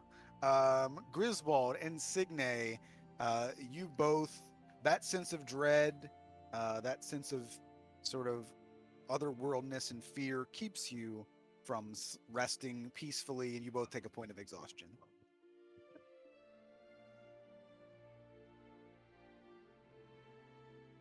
Everybody else feels it, but too tired to care, so they sleep through it. I mean, in that case, I'll just stay up all night and just watch. Well, yeah, you can do that.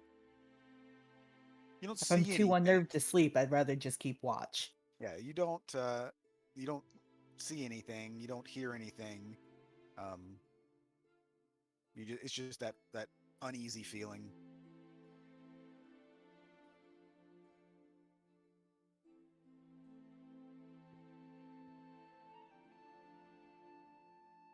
So, anything you want to do here before you make your way towards Blackhold in the morning?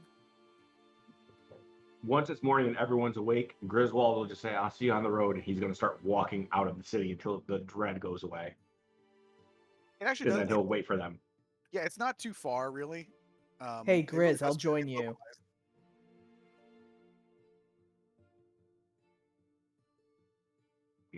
As soon as it starts going away, he'll just kind of take a deep breath and sit down and wait.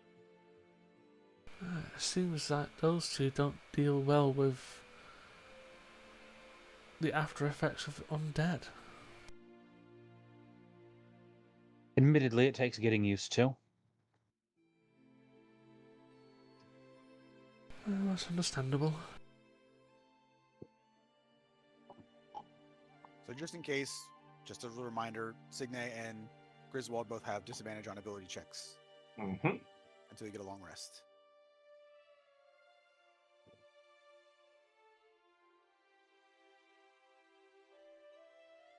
Yeah. So Yeah. it will take you about a day plus, not much. If you hoof it, you can probably make it to Blackhold in a day.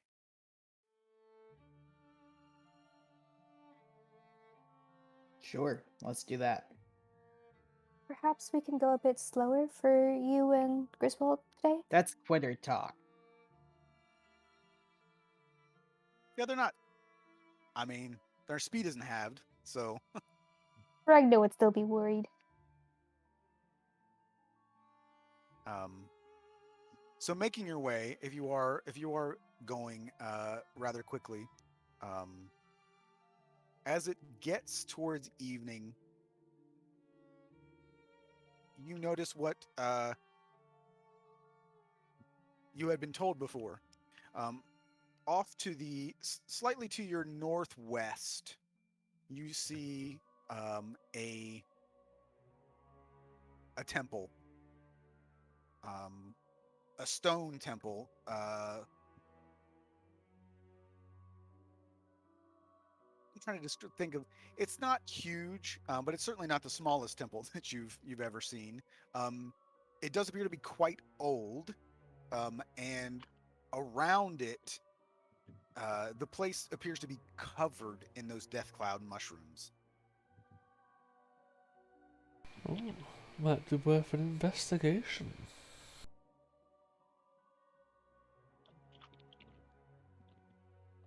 With the earlier check, does Callum have any idea how easy it is to intentionally propagate these mushrooms? What was your other check? The survival check to find out what they were? 16. Um,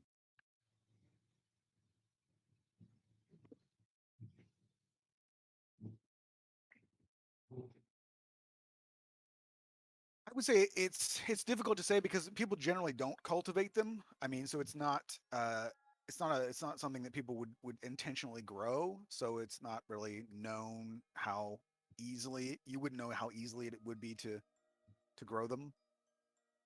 I would say in your experience, this seems like a lot, like more than you would have normally seen in a general area. Usually it's kind of like it's very sporadic. And in some places it doesn't happen at all. Like in the Rethlor Forest where you came across the Circle of Arda, you didn't see any. So it's hit or miss, and when you do, even in Shoreham, it wasn't like the town was covered in them. But you actually notice that there's enough here that like it's kind of almost bright. Like there's so much light coming off of these mushrooms. And these are real. The other thing is that normally they are. Um, I, I'm thinking of like the circumference of them, the cap essentially. I get best describe it as about the size of like maybe a steering wheel in a car. That's how big they get, which is relative. It was pretty big for a mushroom, but in this case, at this temple, they're 5 times that size. They're almost like the size of a small tree.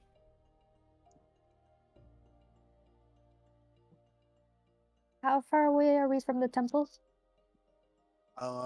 Probably 200 or 300 yards, and you can see the glow of the red mushrooms. Well, they're black mushrooms, but they're glowing red. If we get closer, at the very least, I can see if there's undead, or sense if there's undead. True. Got it, but I believe it wouldn't harm in at least taking a look. This temple, in theory, is supposed to be dedicated to a god of knowledge, yes? Yes, to Ayun.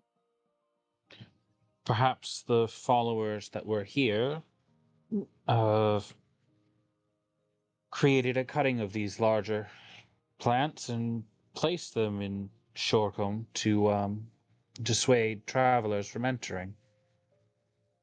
There's enough myth and folklore about them to dissuade the common folk. What would be the purpose of chasing people out of their own homes?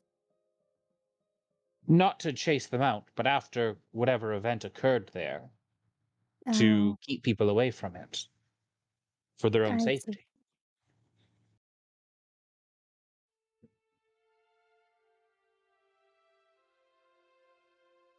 Well, I'm dumb enough to want to know more.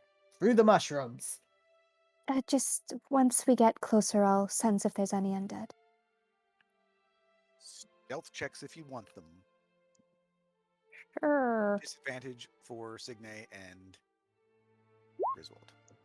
And for Might as Regna. well. Oh, Regna, not that bad. No.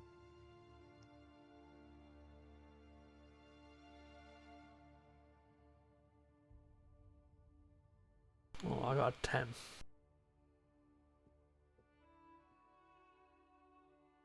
Okay, she didn't really care, so. So Griswold, with disadvantage, was better than everybody else.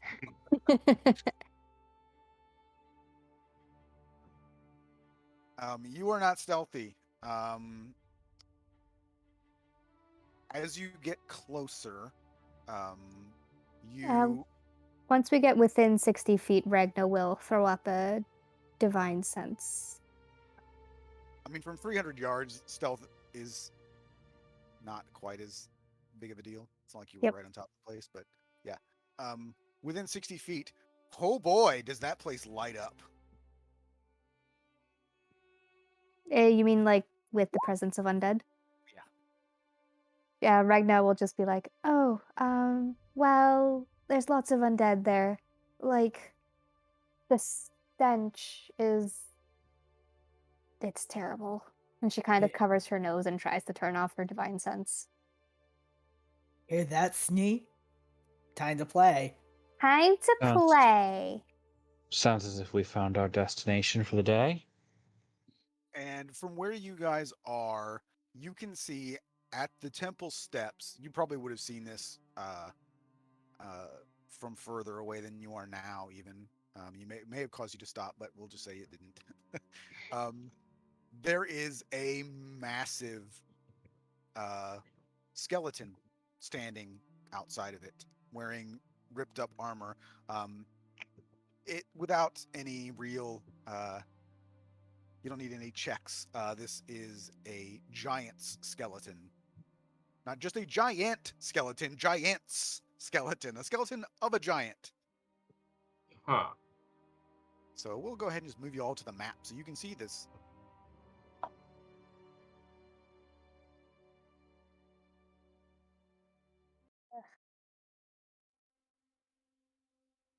Why does it look like everyone else is darkened? Doesn't to me. Yep. Same. No, y'all are covered in blood. You Yeah. should see the red lights, but Oh, is Yep. it because you two don't have dark vision set up on your tokens, and so you're getting the be. red light from the dynamic lighting? yeah. So and that's what it Probably. should be for Signe, but it probably shouldn't be for. Yeah, 1 second. Let me take a screen print for you. Nah, it's fine. Let me. Your token probably doesn't have it because I forgot to add you. Yeah, just ignore the left screen. Oh, I like how that looks. Yep, it's exactly what I'm seeing. Yeah, Which is what Signe should see, but well, yeah, that's why I was just a bit confused. It's like, why is everyone like darkened out for me? all right. So hold on. I always forget what the settings are for it. So let me pull up this. Dimming 30.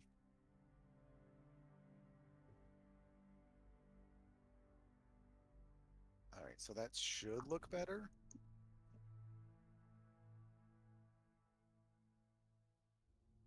Looks the same for me, but I'll just relog.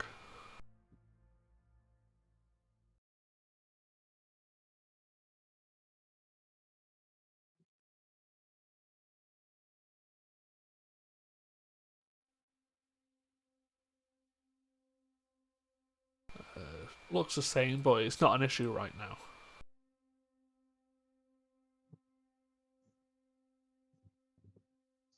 I mean, the night vision is on, so I don't know. Yeah, don't worry about it. Range did you set the night vision to? It's 60 feet plus dimming at 30. Hmm.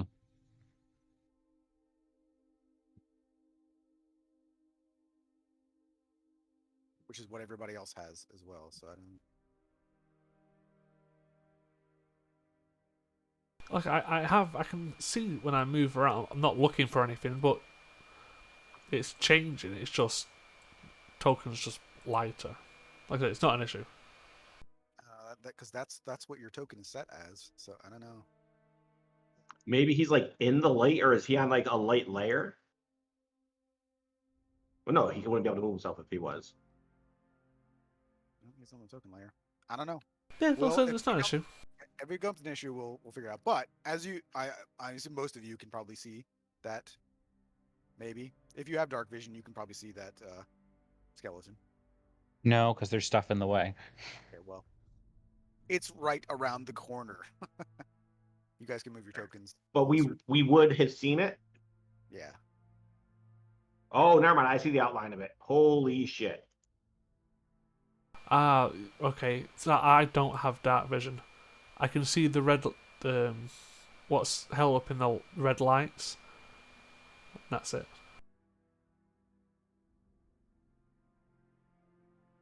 Let me try something else here. Huh. So yeah, well, you guys can decide what you want to do while I'm fixing this. So obviously we're gonna attack that. Yeah. That Oh, yeah. would certainly be the case. Oh, I'm excited. Regna is going to do something that I keep forgetting to do, and use her Eldritch Invocation to cast False Life on herself. You dirty warlock. You say that, but due to a twin spell, I can cast 2 Death Wards. It didn't just roll, it's so rude. D4. You still have nothing, Rob. Oh, wait a minute. Why did it do that? Hold on. What is happening? I mean, do we need to delete the token and put it back on the map? I'm thinking we might have to try that, but Oh, there we go. yeah, I don't. So it was weird. So like I changed it, and then I reset your the token to like your default token, and then when I clicked on it, it said that it had removed all of the dark vision stuff, so I just added it in. I don't know, whatever. Roll 20. Okay. As we're kind of moving up, Griswold is kind of just, try to let me go in first. I'll start it off and then run in and don't let me die. Someone wants to put light on Well, the thing, or me. I'd appreciate it. who would like some assistance before running straight in? Well, I'm gonna go try to stab the big thing before it notices the rest of us. Oh, I'm gonna stab it real good. Finally, a good thing. Would you both like to stand next to me for a brief moment, if you would? No, but yes. Does anybody have the light spell that they can cast on anything for? Yeah, I can cast light on a weapon. After. I'm just seeing how much meta magic it costs to do this. Sorry. So it's 2. Hey, Grizz, you sure I'm okay still holding on to your longsword like this? Yeah, twin is the meta magic cost is the same as the spell level. Oh, It yeah, was Ragnar. Ragna. Yes, Ragna. Sorry. Yes, I have Snickersnee. You Oh, can then use it's that 3 weapon. then. Okay, cool. Thank you. And it is a +1, so just make Just sure wanted you to have. ask while I could think clearly. Of course. Well, the 2 of you are going to be seeing things slightly differently for the next while. As he cast haste on Ooh. both of you, twinned. Okay. Already has Um. exhaustion. All right. Oh, I don't All have right. to So. touch it, do I? No, that's 30 feet. All right. So Matt, I would like to sneak up on this thing. So do you want me to roll another stealth? Yep. All right. Ooh. Um. Nice. And yeah, I would like to just do my best to sneak up, going around this way to That get would right. just to get over the wall there would be double your movement. We've got an extra Oh. 30 feet from haste. Okay. All right. So how? So it'd be double. So that this would be 10 right here then. Yeah, because you're just climbing up this wall here.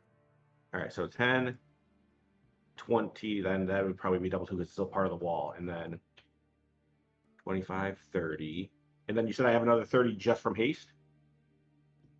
Yeah, haste doubles your movement speed. Yeah, it also Okay. gives you +2 AC. Yeah. All right. And you, So sorry, do you also hasted Signe?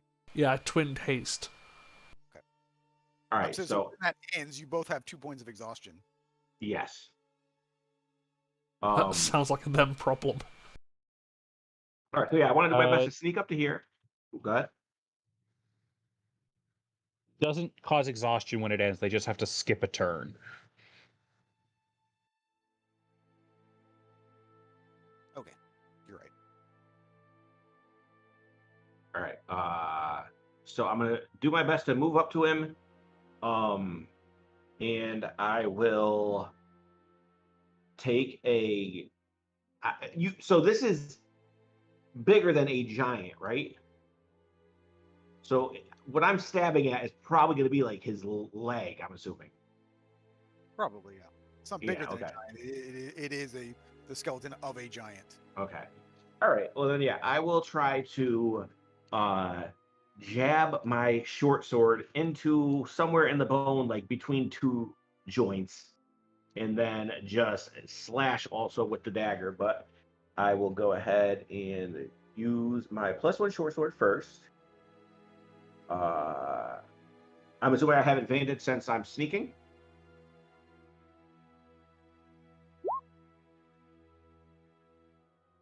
Hold on, my roll 20 is broken again.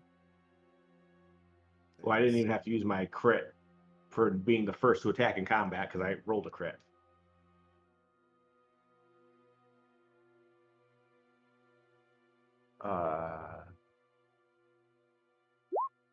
I don't know if you want me to roll 2 different sneak attacks or if you want to just double that one. And we can just double it. It's fine. Okay, so that would be 17 plus 30 would be 47, and then I will try to, with Shadow Song, just stick it somewhere into his bone. You also have an extra action from haste, so you have another attack if you want it. Oh, Or dash disengage. nah. Shadow Song, well, my offhand would be for 7 points of damage, unless Necrotic doesn't do anything because he's undead. Well, if my roll 20 would do something, I could tell you. It's still frozen. I just can't pull up this character sheet. Oh, okay, It's been okay. there loading.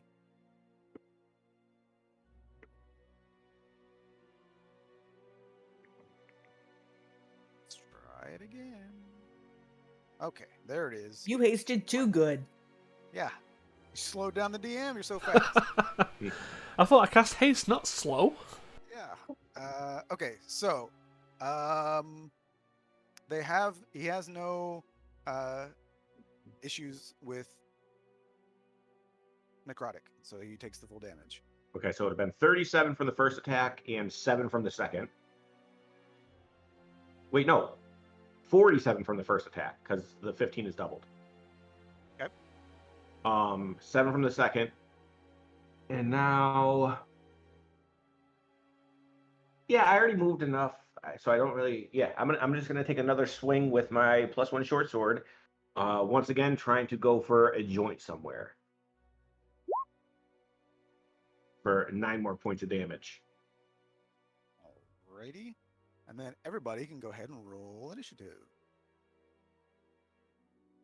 This is, I think, the first combat I get to use my new initiative. I have a plus 8.2 now. I get to add my intelligence to it. Nice. You go War Magic or Chronergy? War. Good. Because I can all like this thing just sounded too cool to go with a rogue. Yeah, Arcane Deflection is wicked fun.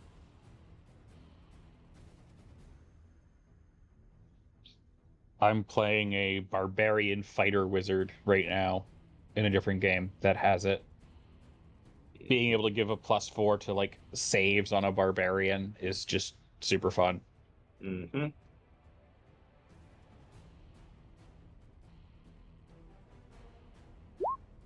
Well, Griswold, go again. All right. I'm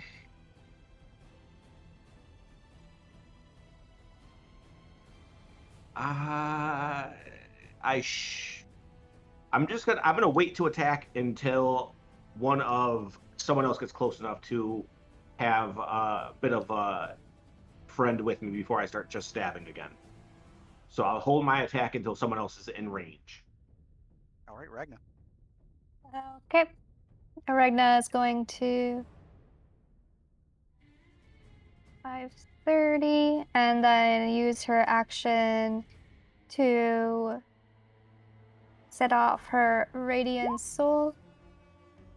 So you see her gray feathered wings appear on her back as she shines lightly, and she will also use her bonus action to cast the Hexblade's Curse on it.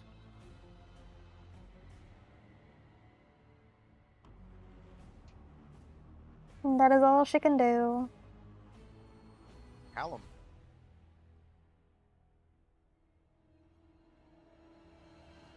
"45 feet of movement to get to there, which sets up Griswold for his sneak attack.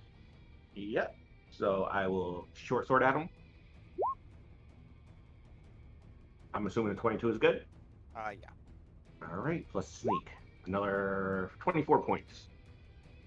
And all I get is my main attack, right? I don't get like the bonus action and stuff.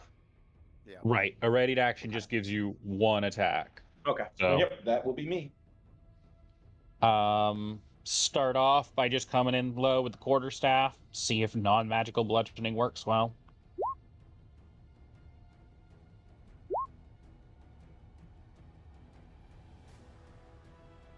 seems to be normally effective against it. Give me 1 second here. I gotta check on something. I've never seen this before, actually.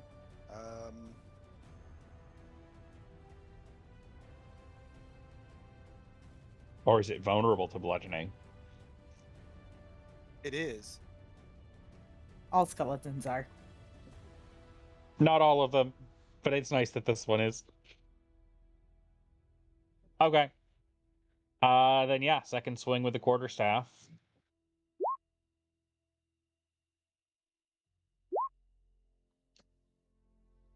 And then bonus action unarmed strike. Actually, feel- you don't need your unarmed strike because actually, with the vulnerability of smacking it twice, plus what Mhm. Griswold did to it, it is dead.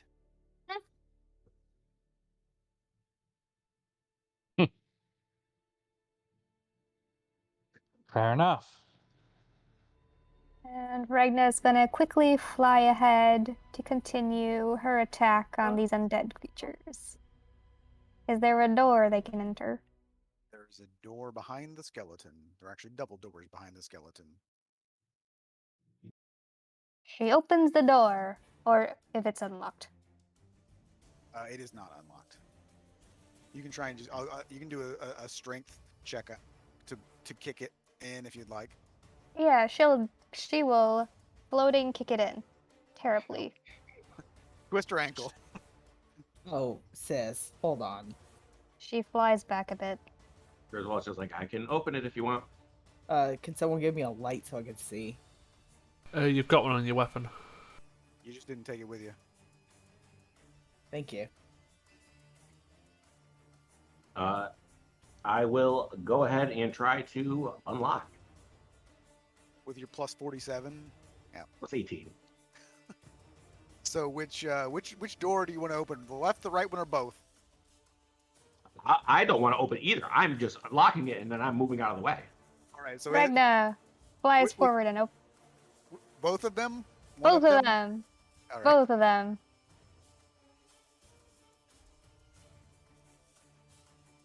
Everybody roll initiative again. I've put my tick down to 4 turns left of haste.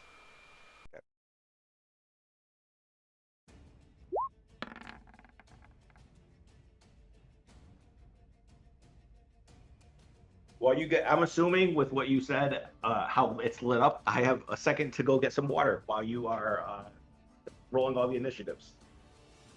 Sure.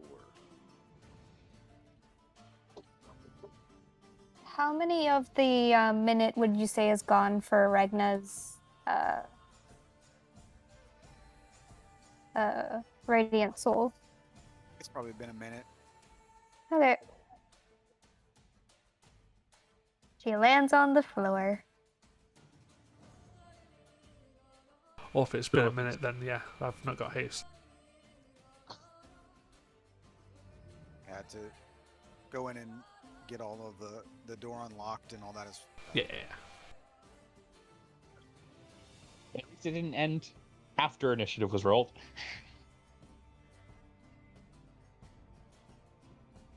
Yeah, so you don't have to skip a turn or anything. So it worked out well, actually.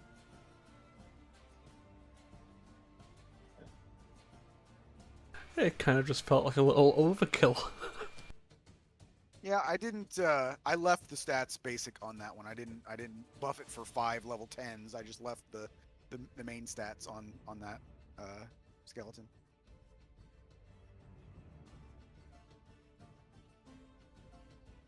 Hopefully, you'll see why later. You gonna start draining our levels in here? No, I'm just trying to make sure that you all don't. I'll just say this: this will be an endurance test, not a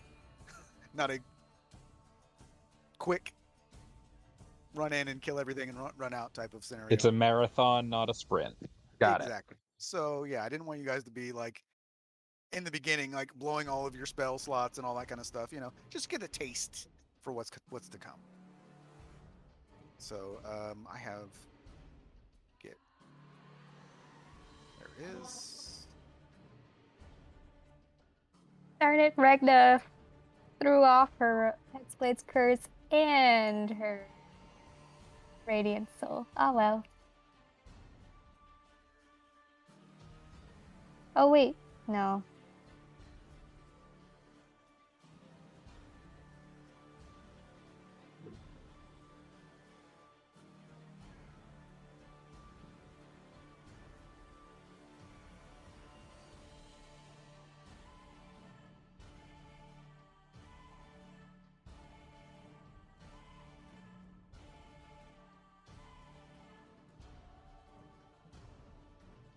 Ooh, natural 1 on a.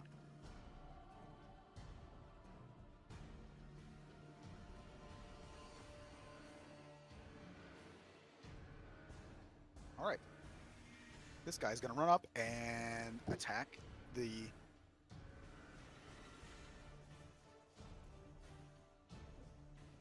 formerly flying Ragna here. Let's see. So, what is your AC? 19. All right. So, you burst in the door. This guy runs at you. He swings at you twice with a dagger, and you basically just kind of laugh in his face. This guy's you can tell he is not really much of a fighter. So he's trying to stab you with a knife, and first of all you're wearing heavy armor, and you're able to just the first one you just duck out of the way or kind of sidestep, and the second one just sort of pings off your armor, and he kind of looks like, oh crap, as you kind of smirk at him with his stupid dagger. This other guy, having seen that,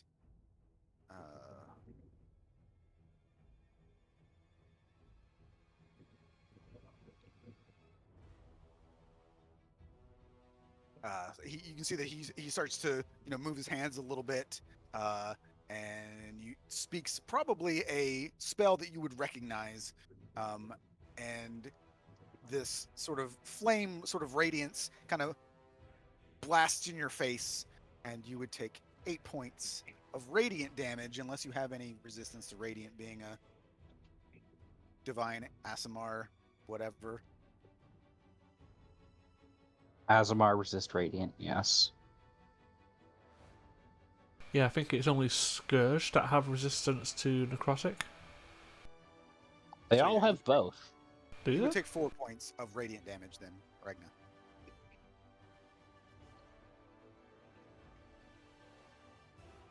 And then it is Cromus's turn. Seeing as the mighty giant skeleton has fallen, I will start moving up a little bit. That's good enough.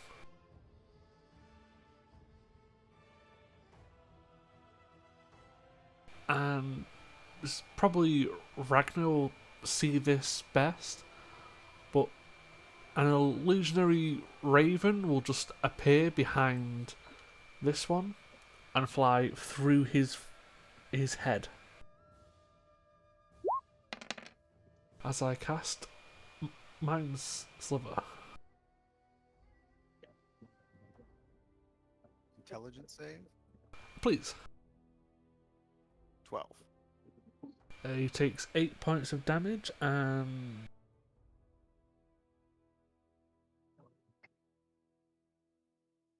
his next saving throw he subtracts a d4 from. All right. Griswold. All right. I will move 5. So my haste is gone, I'm assuming? Yes. Have I already been stunned for the 6 seconds, or am I now? You aren't stunned because of the timing of the new combat. Okay. So. Ooh. Okay. All right. Well, I see one guy. So. I will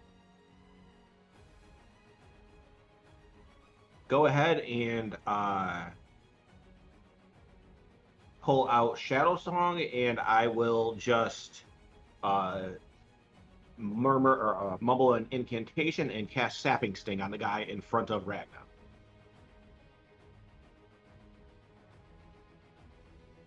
Move that body so that you guys can see where you're standing. I mean, that's a good choice considering the guy has a minus D4 in his saving throw. I rolled a nat 20. Well, fuck you. Yep. All right. And I don't want to use. So yeah, you know what? My bonus action, I will just, since I moved 10 to get here, I'll move 5, 10 over here, and I will try to hide again.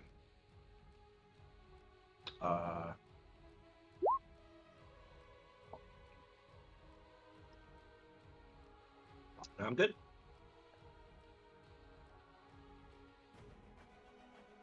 Signe, combat time. Although you can't really get to anybody because Ragnar's in the way. What do you mean I can't squeeze past her? Well, you'd also have to. I mean, you're squeezing past her through the door. I guess you could. I mean, it's technically double door, so yeah, you probably could. You probably. I would say you actually don't need to squeeze. Just the way this map is set up, it's a little bit hard to.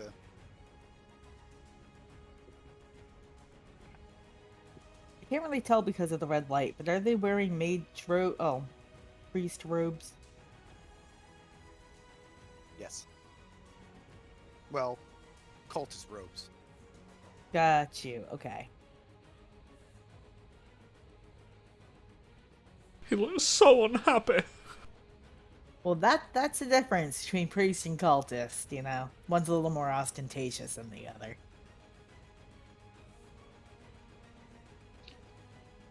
But which one? Cultist. If you got gold, you know. Nah. Bonus action rage. Okay.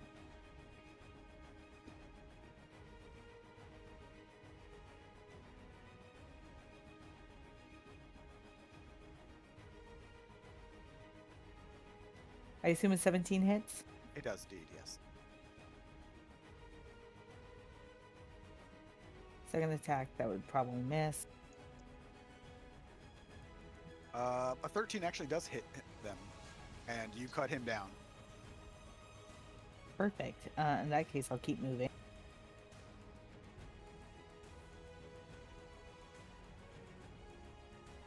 And then, because I am still technically hasted, I get the extra attack. Nope, you're not hasted. Oh, haste has fallen off. Fair enough. Either way, I'll move.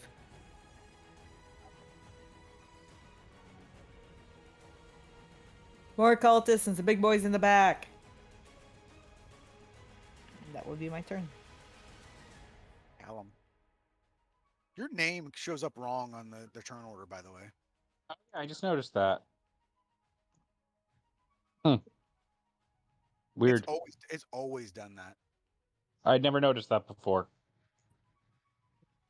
I don't know why it does that. I don't know why. I mean, It's probably that was because your I original changed name. it. Yeah, Yeah, but that'd still, be my still, I don't guess. know why it didn't really fix it. I don't Mhm. know. Whatever. Roll 20.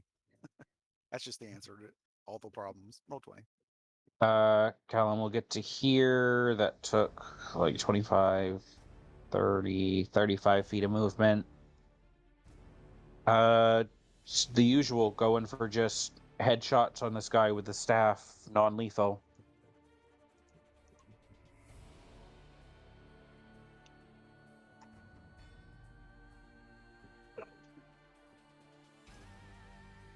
All right. Smack him in the head a couple times. Okay.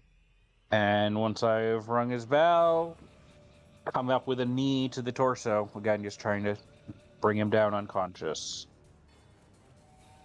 So that Griswold can stab him later. True. He looks very injured, but he is still up. You can see that, like, it's. He probably broke his nose on that last one. And then I still have plenty of movement, so let's go this way.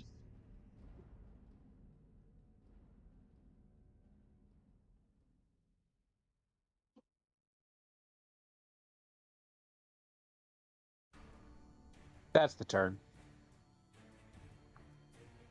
Alrighty.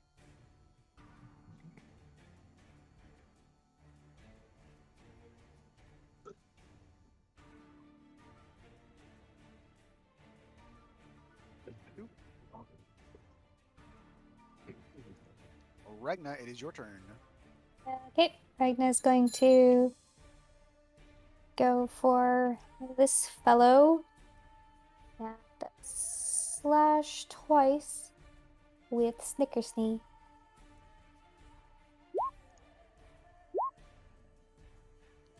Probably not do much. 13s actually hit these guys. Oh, They are yay. called fanatics. They are not exactly anything to write home about. So yeah, the first one, you don't need to do the second attack. The first one kills him. Okay, so the first one kills him, and then she'll go. What did she do? 15, 20, 25, 30. Right.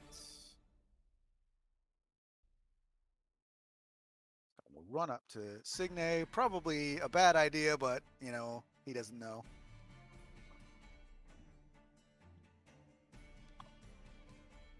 What's your AC, Signe? 16. All right, so he actually hits you twice. Wow. 18 and a 19. Not expecting that. So you take, let me do the math. You take with your rage, you take 3 points of piercing damage. Here we go. Maybe it'll be a little easier to see now on the screen under my art. The reason I couldn't see is like when I was clicking on your token, it clicks on the torch instead. The turn clicks on the light, so I couldn't see it. But yeah, it's fine. Yeah, it's a pain sometimes. So he stabs you with a pin. You know, you take a whopping 3 points of damage, and he again looks a little bit worried that didn't do exactly what he was hoping it would do. Didn't even blink. So the other guy next to you, is actually going to cast a spell instead.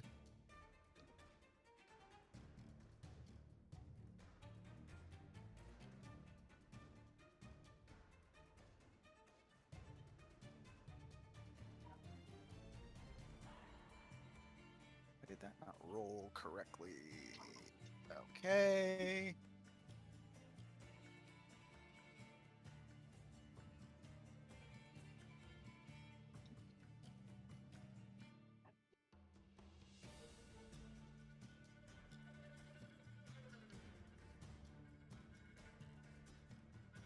So he casts a spell.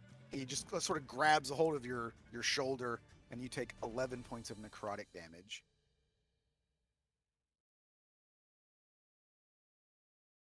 You kind of feel this sickening sort of magic pierce through your shoulder, and it kind of pulsates into your arm there. And then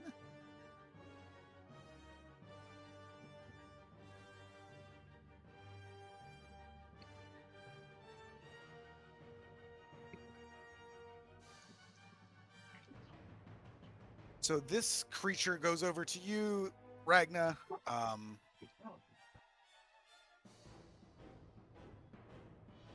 It gets close enough to you and kind of just stares you in the face, and you can sort of feel this sort of like pressure sort of like being pulled from you. Make a Constitution saving throw. Okay. 12. So you take 6 points of necrotic damage. Already halved. And you can have the damage, but you also lose 6 points of maximum health. Okay.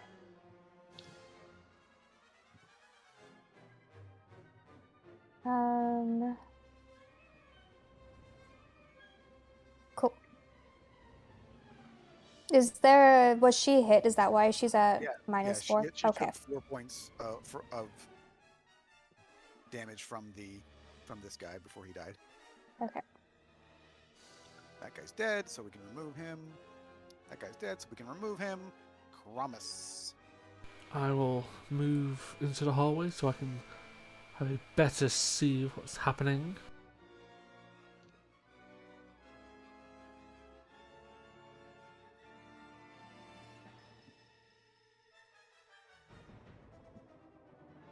I'll go over that side instead. Looking around, it looks as if the brute of a woman to my right is handling herself. Yeah, these guys probably don't pose a whole lot of threat to Signe. Yeah. So as a bonus action, I'm going to use my telekinesis to push this creature 5 feet away from Ragnar. Okay. And that's a DC 17 strength save, please. 17. 17, yeah. That's what I rolled. Oh, okay, yeah. Then it stays. I think, like, basically as a bonus action, I can just move something 5 feet in a direction. So as an action, at first level, I'm going to cast Guiding Bolt at the same creature.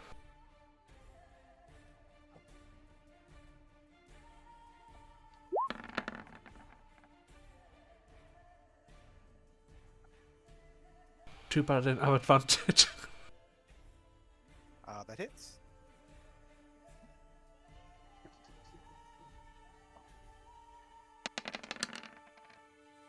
For 16 points of radiant damage.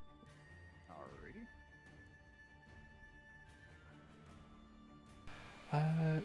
I think that's it for now, but the next attack on it has advantage. Alright, Griswold. All right, 5, 10, so I can see what's going on. All right. Move in. Okay, Signe's over there.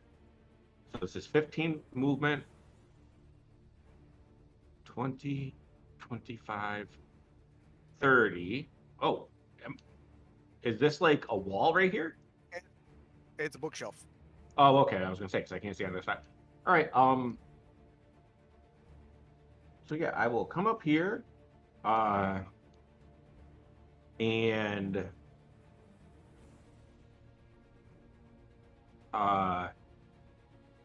is there anything around that looks like, somewhat heavy, whether it be a book or anything else?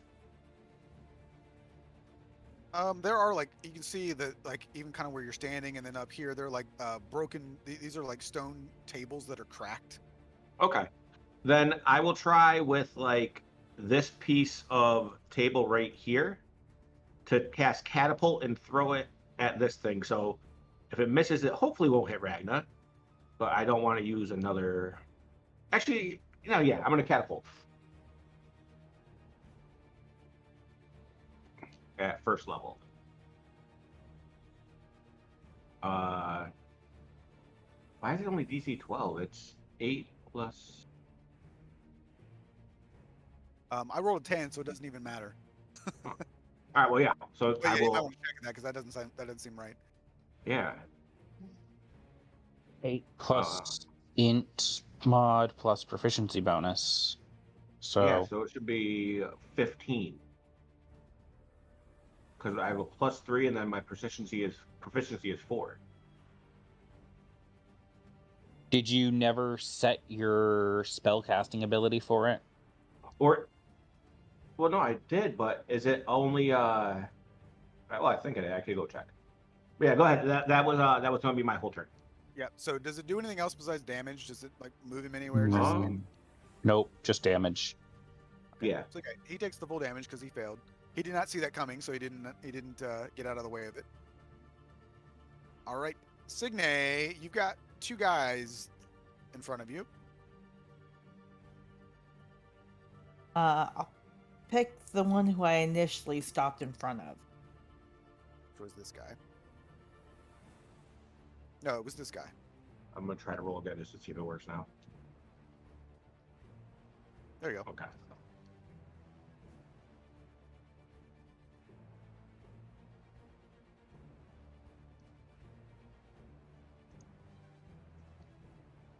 All right. So he is very hurt, but still standing. Okay. That will end my turn.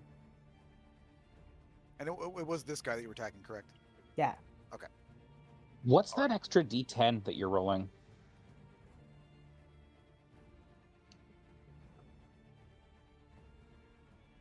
That's a good question. I'm not sure.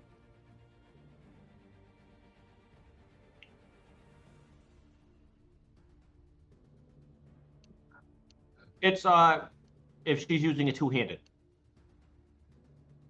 It's a Oh, versatile weapon. Got you. got you. In that case, yeah, I totally would be using it Yeah, two-handed. that's totally a barbarian thing. You'd be using two hands for sure. So instead of the 5, it's a 7, and instead of the 4, it's a 7. Okay. Thanks for solving the mystery. Your turn. Well, 20 feet to get to there. This guy looks spectral enough. I'm not even going to try the staff. I'm just going to go straight for magic hands.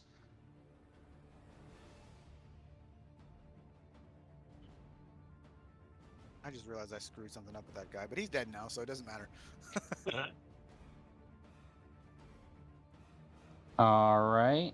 I'm really bad about like 15. start of turn effects and stuff. Like I always like miss those for some reason, but he's dead, so it's fine.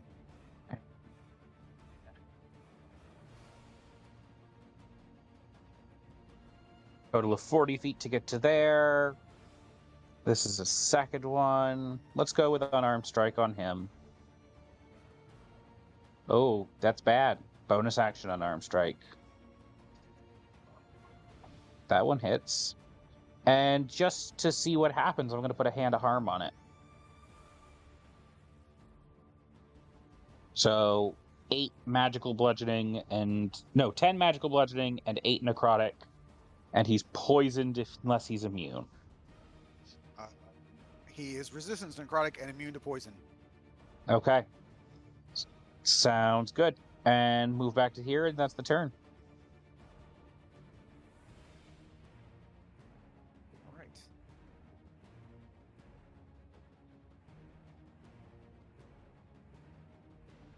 Well, he's gonna just chase after you. Yeah. So he will claw at you and bite you as well. What's your AC? 19. Okay, so the bite misses, the claw hits.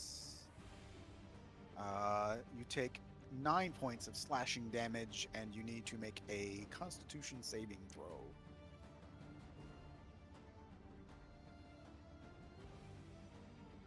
On save. There we go.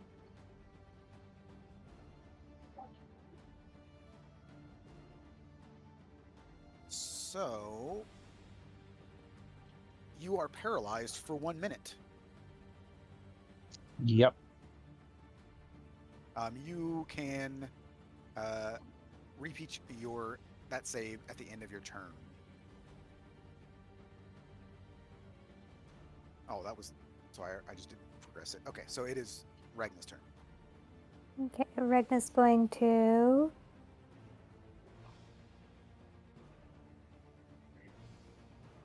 Just gonna go there.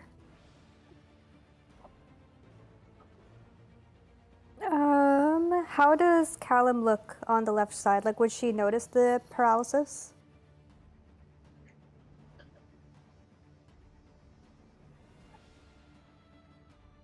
Good question. It is a good question. I'm considering reading the description of being paralyzed, which is technically incapacitated. Just I'm states assuming as a monk, he probably usually is bouncing around all over the place, like kind of like a boxer would almost. Yeah, he's normally much more nimble, and now he is literally like frozen in place. So I would say, because remember, this is seconds that we're dealing with here. So at a quick glance, I would say you wouldn't. But if you use your action to roll perception, I would allow you to be able to recognize it. Yes. Okay, I But would say. otherwise, it's just all happening too fast that you wouldn't necessarily notice that. Oh, he's standing still. You know. Yeah. Then I would say Ragna would not notice and run over here to fight this one. And then Snickersnee gives a squeal of delight as she slashes at the thing twice. Those both hit. And we'll throw in one of her divine smites, which gives an additional thing, I believe. An additional it's D8 undead. if it's undead. Yep. It's one Is it extra un- die. Is it undead? It I is assume. undead, yes. Okay. Additional 6 plus. All right. So yeah, Snickersnee slices into it. You blast it with radiant damage, and you can see that it looks just absolutely destroyed, but it is still standing up. Somewhat to your disbelief, but it is still standing.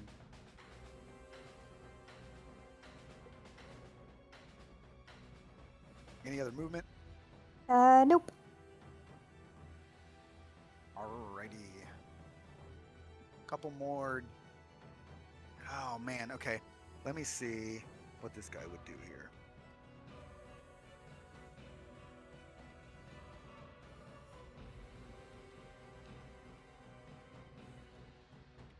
Okay. Wait. Signe, please make a wisdom saving throw, if you would.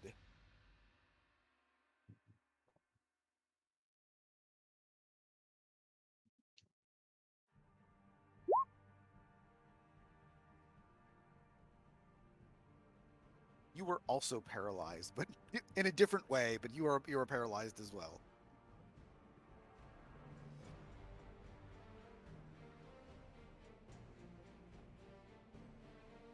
Hold. So, this guy, Hold on. Signa, you have a thing for that, right? Yeah, you do.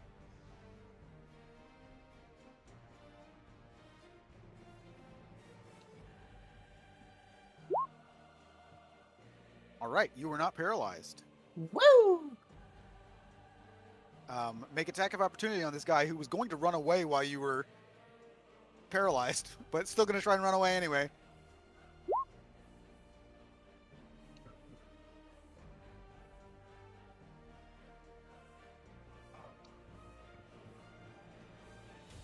Right. So you slice his leg as he's running, but he keeps running. This guy's dead, so it is Cromus's turn. Cromus will start moving to the side. Okay.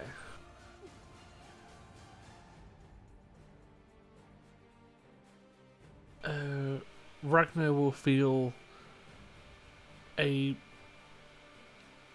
radiant heat about to come off the undead next to it as flames dance around it.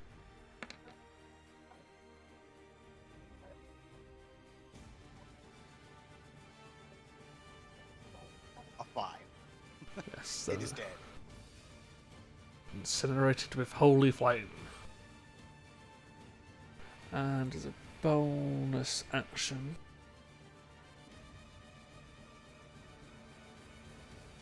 I'll cast Healing Word on Signa.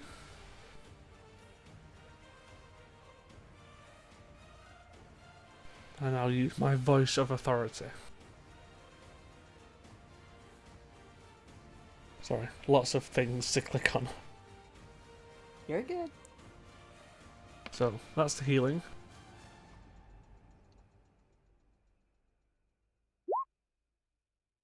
And you now have a choice to use your reaction to take an attack.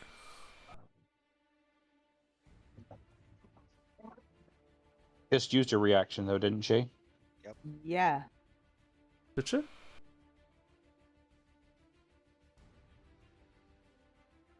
Oh yeah, to attack one rune. Oh, never mind.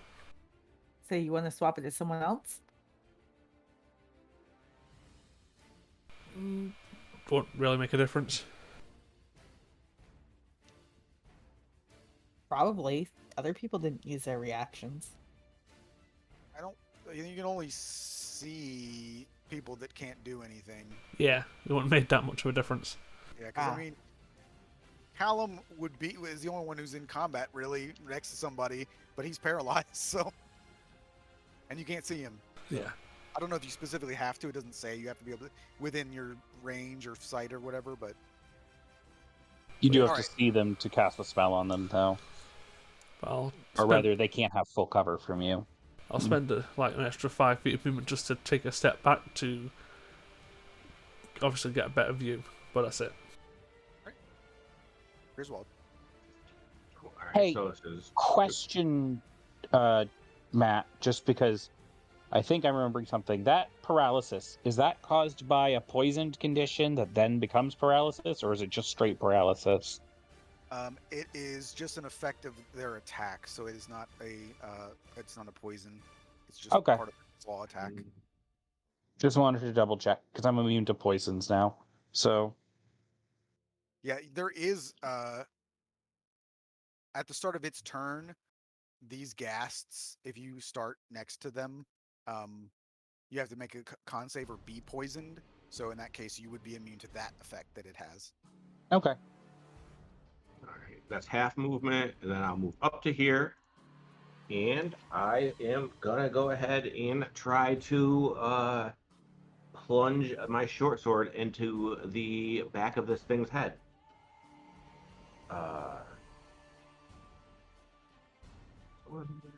Sneak attack. Is it still up? It is. All right, Barely. and then with that, I will try to run the blade of Shadow Song across its throat.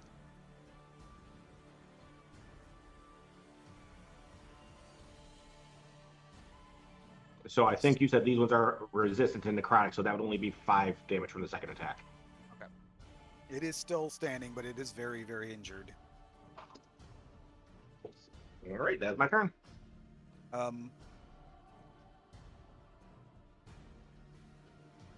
Check something. I think it's like so. That thing I just mentioned to you, Callum, the description of the poison effect. You're poisoned for 1 turn, which seems weird to me. Either you're poisoned or you're not, right? Like, oh, I'm better now. Just give me a few seconds and the poison will go away. It's just an odd wording for that. Signe, you got a guy who tried to hold you and failed, and now looks terrified. It's because now he knows he has to pay the price. Yeah, he's dead. He had 4 hit points, so.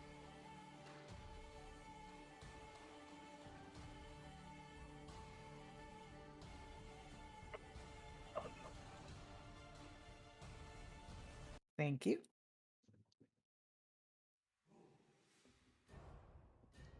This guy's like, no! He was trying to run away from you. That will be my turn. All right. Callum. Saving throws at end of turn. Yes. Okay. Con save that. Saved. Not paralyzed, but that's my turn. Yes. This guy is dead. Griswold, you need to make a con save. Alrighty. You were poisoned until the start of your next turn. So wait, shouldn't it start on my turn then? Or what? That would make no sense.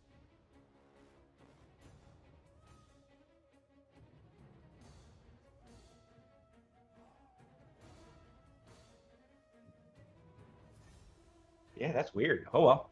that is like the weakest poison ever.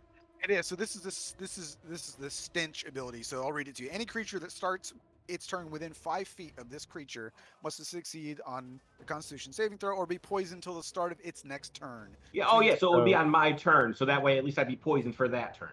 Yeah. Okay, I gotcha. So it'll be I will be poisoned because I already rolled, but it'll be until my next turn. Right. So just disadvantage on attack rolls and ability Yep. checks. You already had disadvantage on ability checks anyway, so now you have double disadvantage. Mm-hmm. Ragnar, it's your turn. Oh, I'm sorry. Okay. It didn't attack. Sorry. Yeah, It was no. it's gonna attack Callum twice. Okay. 22 and a 9. Well, the 22 hits.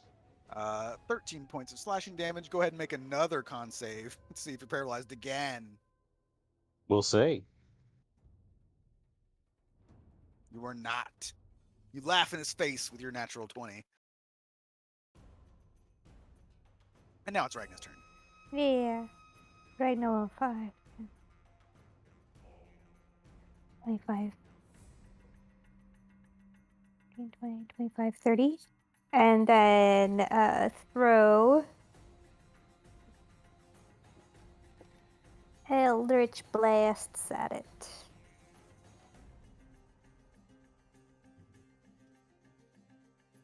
Miss. Hit. And then I think she gets 2 beams. Okay, so hits with this one and then gets to do it again with her second attack, I believe. No. Okay, never mind.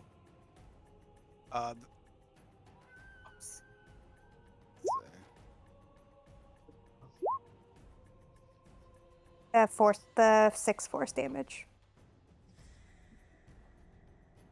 It had 6 hit points. Yay! I thought Oh, sorry, wait. Eldritch Blast isn't an attack.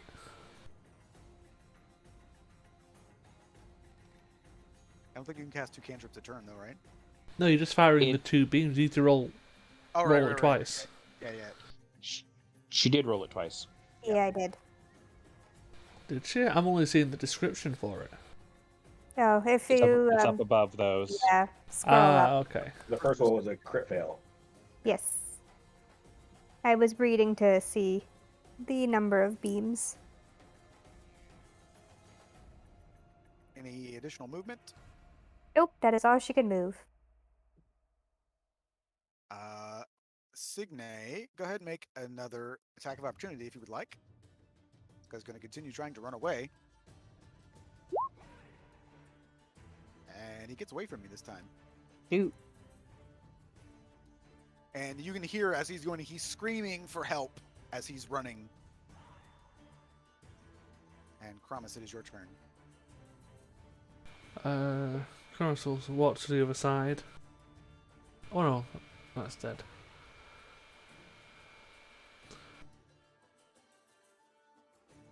Right, if everyone can move a bit closer, I'll offer you all a bit of assistance. He'll move here, and I'm going to hold an action.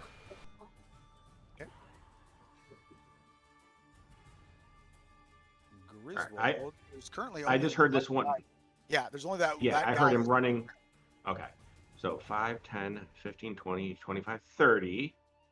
I heard him going up that corner, so I'm going to use my bonus action to dash. 5, 10, 15, 20, 25, 30. So I will still have an attack because I use my bonus action to dash. So I will try to slice him with my short sword. And I don't get sneak because no one else is in range. He's very injured, but he is still standing. All right. Signe.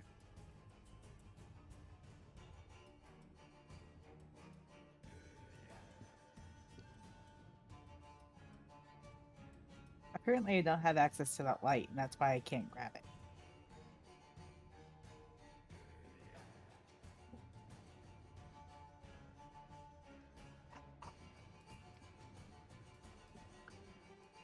Can you move it now? Nope, still can't click it. Drag it out yourself and you'll be fine. Like open up where your character sheet would be and just pull the torch out yourself at the top. I think I may have. Good enough. Works for me. It's a different torch. I may have been pulling the one that you guys don't have access to. That might be it.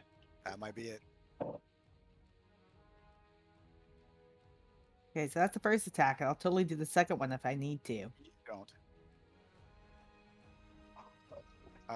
But a door to the north there does open.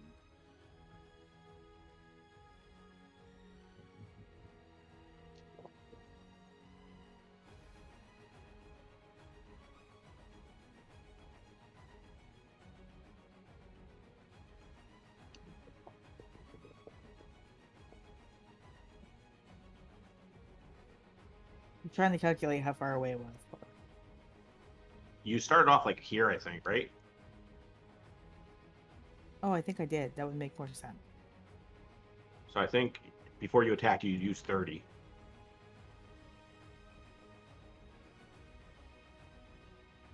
And I don't know. What do you got? An extra 10 feet from Barbarian? Yes. Yeah, so you still have, I think, 2 squares left. Well, to move through him is going to be it. Good enough for me. End up there. Gallop. There's plenty going on, but we can dip down. Oh, you're like way down there. Yeah, Well, I want to take... I was asking for everyone, but as soon as two people just ran off, it's no point.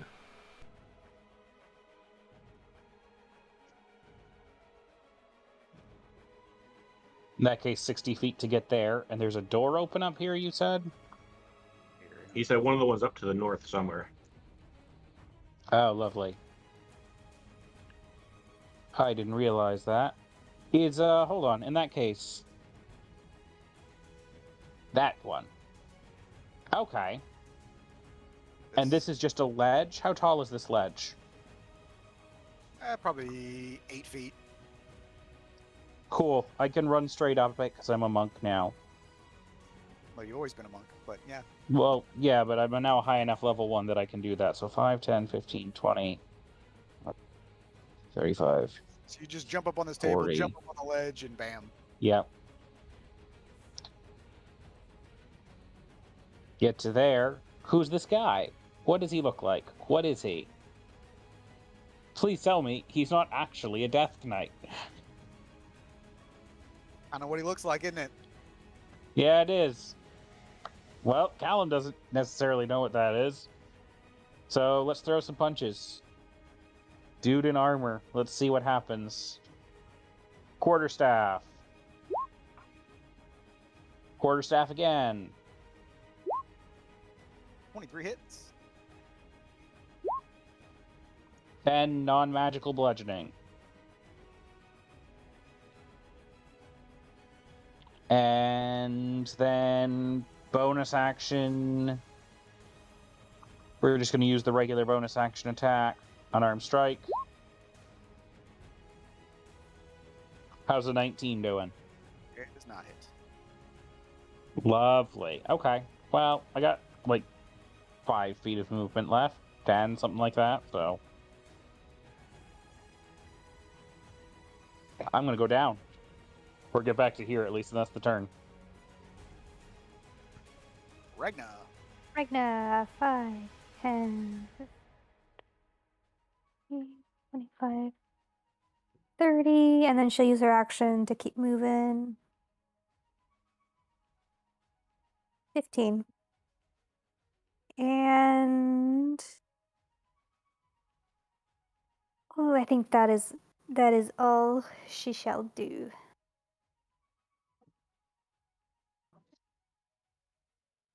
Promise. Everybody. they look. The last time they listened to somebody, Arvid died. So they're like, he's like, everybody, go to that room. Okay, well then he died, and they're like, everybody, get over here. And they're like, nope, not having it.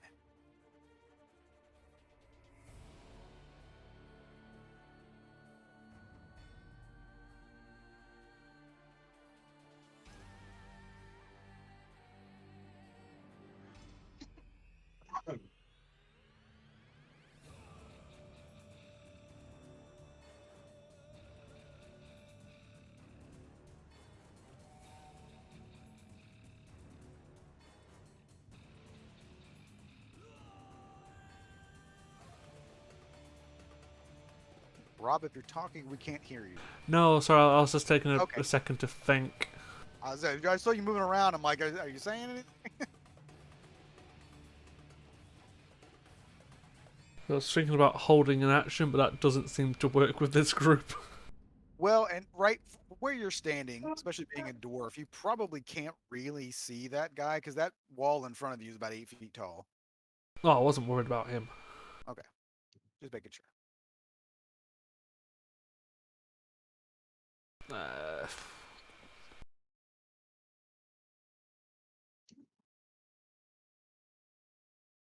I think for now I'll just leave it. So I'll probably take like a 5-step back just to keep an eye on the hallway, but that's it.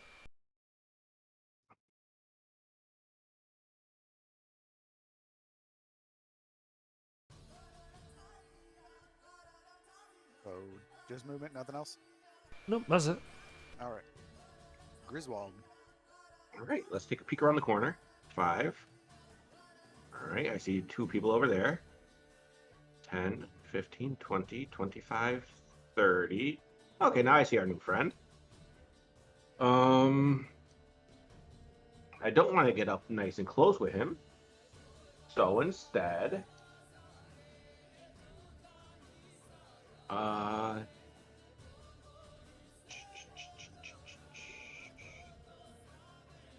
going to go ahead and cast a firebolt at him.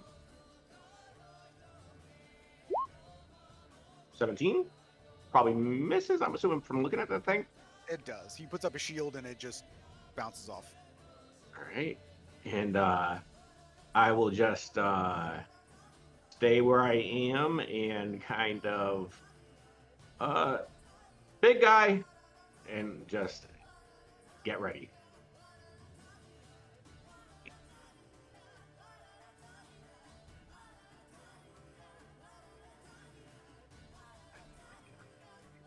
All right.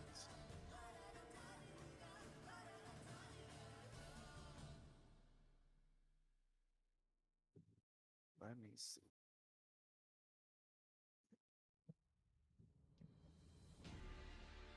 Stand there.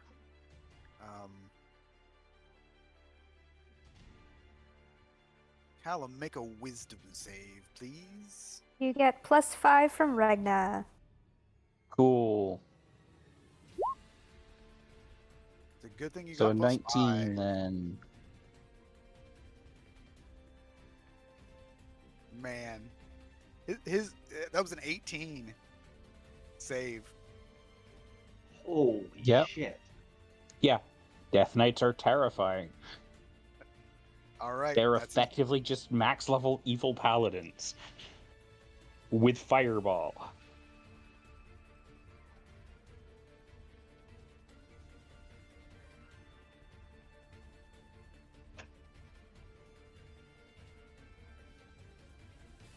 all right. Signe. All right, I'm going to advance and be reckless.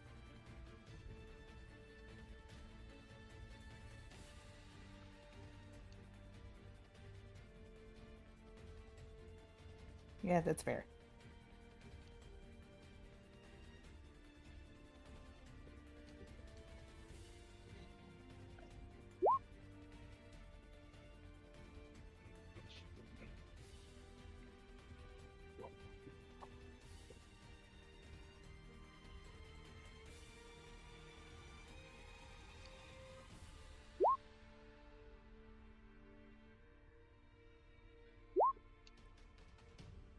First one hits.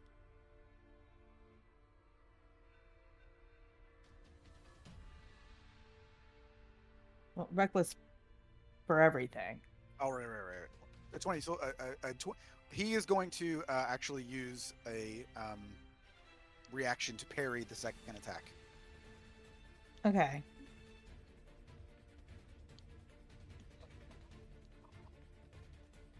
Gonna lose the radiant damage through.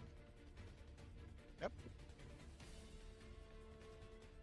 Well, I don't really want to step away. So I'm just gonna stay here. Be angry.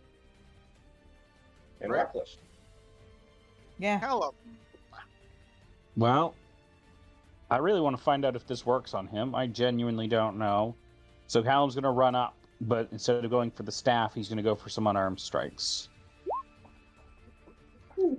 Hey, that's the perfect one. Let's put a hand of harm on it to see if it works.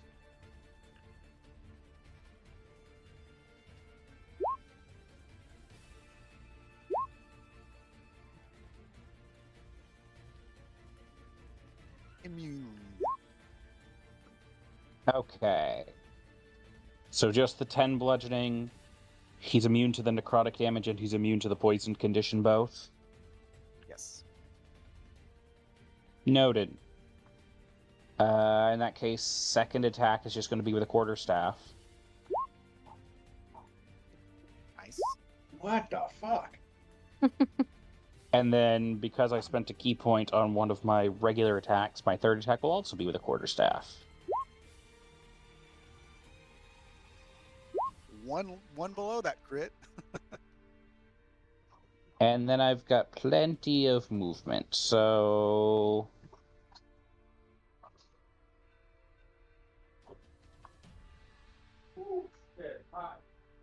There we go. I like that spot. I can see what's going on. That's the turn. All right, Ragna. Ragna is gonna keep up her attacks with Snickersnee.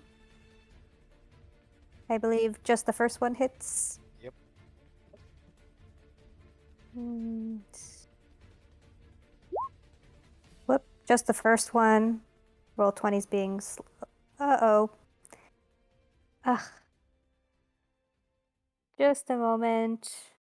Roll 20 went You don't need to say back. anything. Just roll 20's enough. That's fine. Roll Just- 20, roll 20. Just say roll 20. We know what you mean. I don't know if you Okay. guys saw it. Why that Wizards of the Coast with their new D&D 1 or whatever they're calling it, they're actually going to be releasing their own Digital platform. their own competitor to roll 20. So we'll see. I'm On sure the that one hand, they say that. On the other hand, they've said that before, back in like 4th edition, and it never happened. I think that probably the popularity now versus 4th edition though makes it viable. What I believe though is that it will not be free at all. Oh no, Like, they love their money. yeah, so there's no way, like, because I mean I pay for roll 20, but I just pay for the perks. But to me, like D&D Beyond, which they bought, is money, and they will not.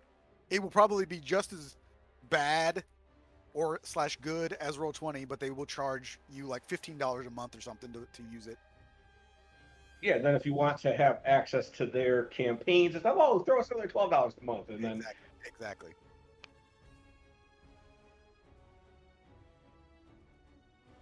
Okay. Is it an undead creature? It is undead, yes. Okay. We gotta move the turn order so I can pull out the dice. Dice. There. not bad. Not too bad Yeah. at all. I'm sure There it this is. thing's really hurt and almost dead. Oh, it's fine. It's totally Right. fine. I'm just gonna stay right there. Promise. Well, I shall begin the long march with my dwarven legs to reach the rest of the people.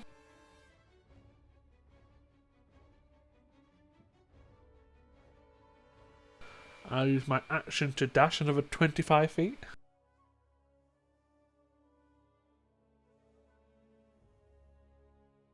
$25. I'll just get rid of this guy so you can.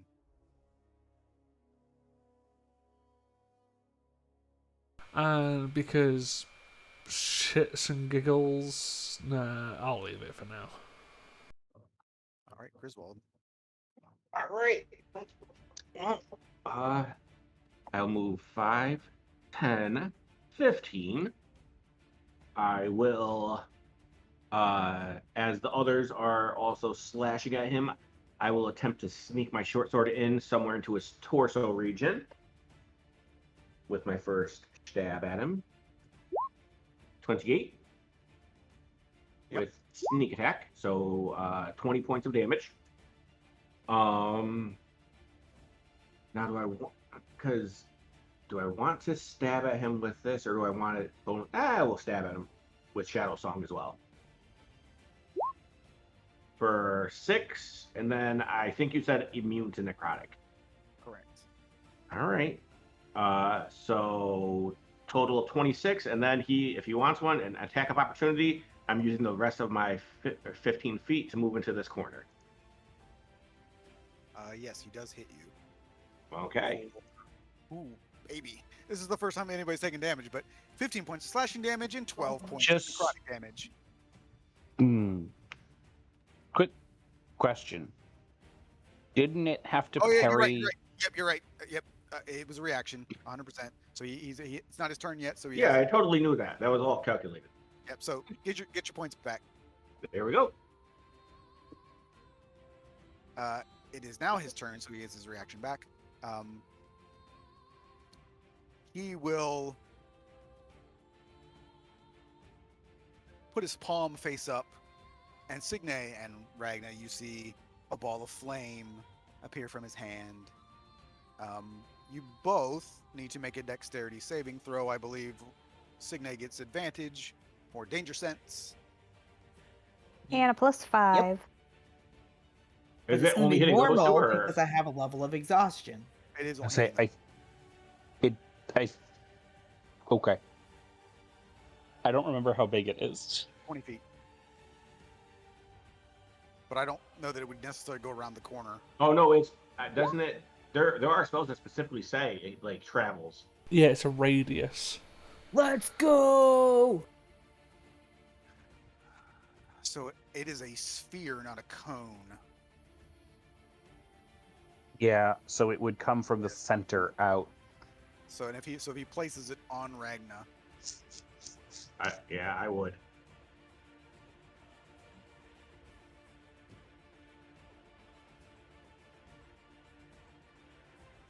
Or what? I don't know. Radius.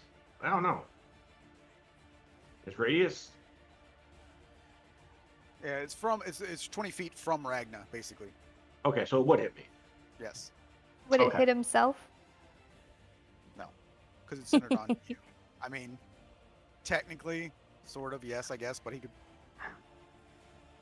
All right. So, for the first time ever, I will use my reaction for my tactical.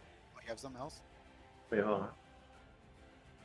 Oh no, not that. For my arcane deflection, so I get an extra bonus +4. So I don't think I have the +5 from you, right? I'm too far away. Nope. Yep. Okay, so I'll just get my save plus a +4, and there's no advantage because I'm exhausted. So a 30.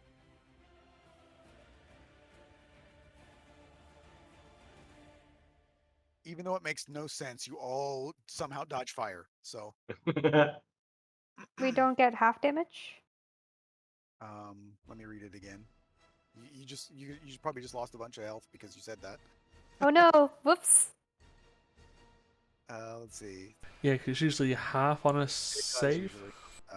But this is not a spell specifically, so I didn't. This is a Hellfire Orb. Mm-hmm.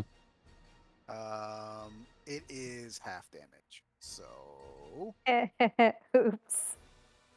but Well, yeah, it should, If you got It's only you and your it's not sister worth because playing. it's only you and your sister because I will take 0 damage because I passed.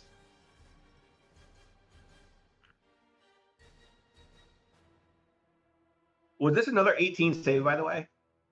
yes. That is insane. So,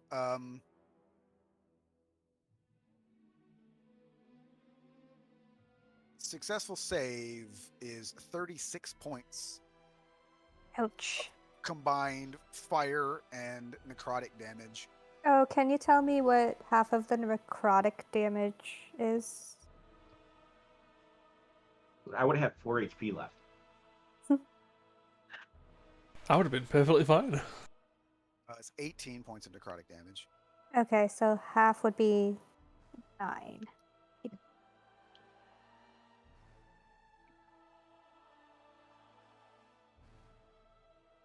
And it is Signe's turn.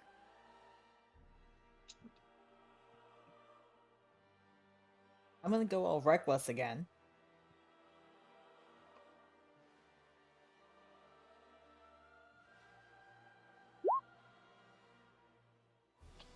Thank goodness.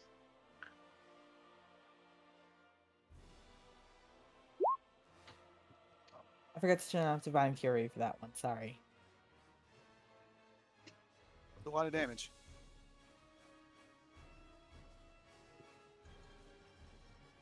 Yeah, that's my turn. Doing the math.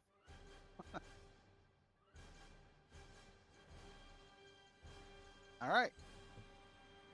A lot of damage. Callum. All right. Let's see.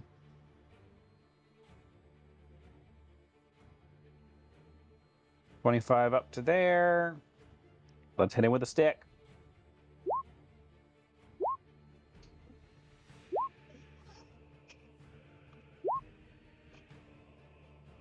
And then everyone's still conscious up here, yes? Yep. Cool. At least Just gonna Regna is. throw a single punch with a bonus action then. 19 misses though, right? It does. Okay. And then back out to where I was. I liked that spot. Yeah, luckily, Griswold vacated that for you. Well, that was another reason why I wanted to run away, because I know he like dips and dives and gets in and out. All right, Regna. Regna is not deterred by the fire thrown at her and will keep slashing with Snickersnee.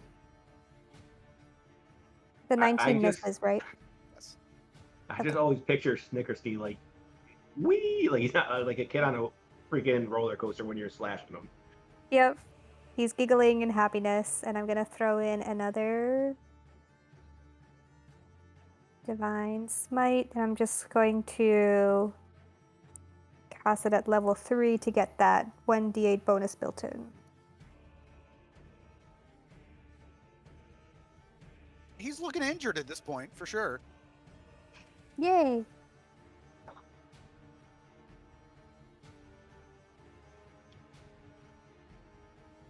All right, Kramis.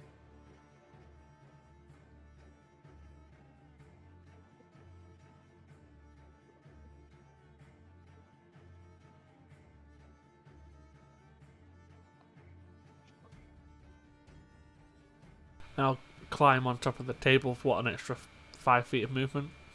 Sure.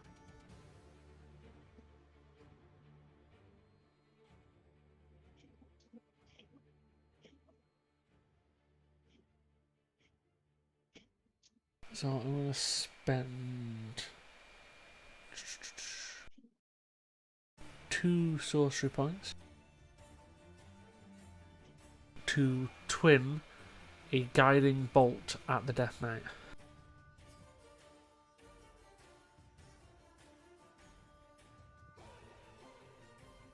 Do you have to pick different targets for twin? I don't think so.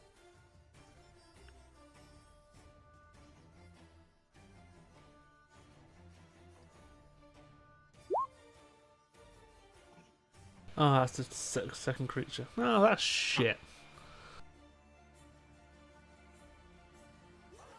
I'll take those points back then. Hit Callum for reminding him that it happens. Callum knows all the rules. I rely on him because I don't. As this is like mechanically the first time playing a sorcerer, so it's a lot of trying to figure this shit out. I especially don't know spellcasting rules because, as we all learned in the Humblewood campaign, I suck at spellcasting. Twin is one of those ones that's like, it's really good at very specific things, but it sounds way better than it actually is. Yeah. Because it's got so many restrictions. Okay, I'll slightly change what I was doing then. At 5th level then, I'm going to cast Guiding Bolt.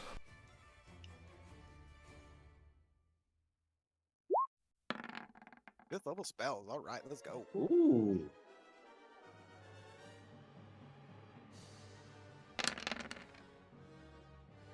So before we take the damage, 1 second.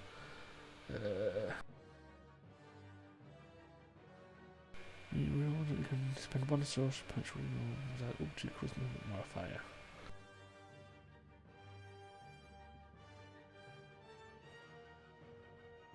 Okay, so I'm going to spend a sorcery point to empower it and reroll 2d4 or 2d6.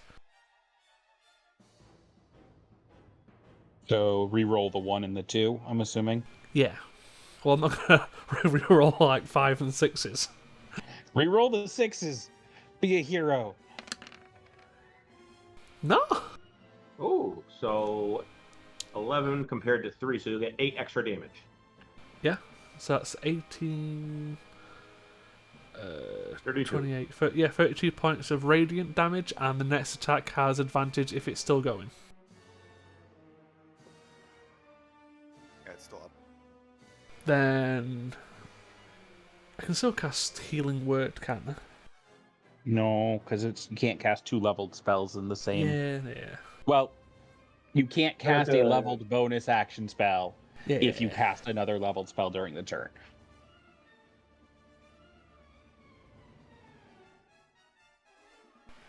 No, that's it then. The next person to attack it has an advantage. Can I also just say, roll 20. Like the Death Knight has a big old range of spells, but they've only bothered to add 6 of them to the actual list. They're listed. They tell you what they are, but they're not actually clickable because they didn't add them to the character sheet. You got the budget version. You need to pay Right. the extra. I mean, the thing is like in some, like, you know, sometimes there are spells that are like not part of, or they're part of a newer edition or whatever, and so like they wouldn't be there because Roll20 doesn't have them. You have to like Mhm. add them yourself. That's not the case on this one at all. Yeah. Like, Yeah.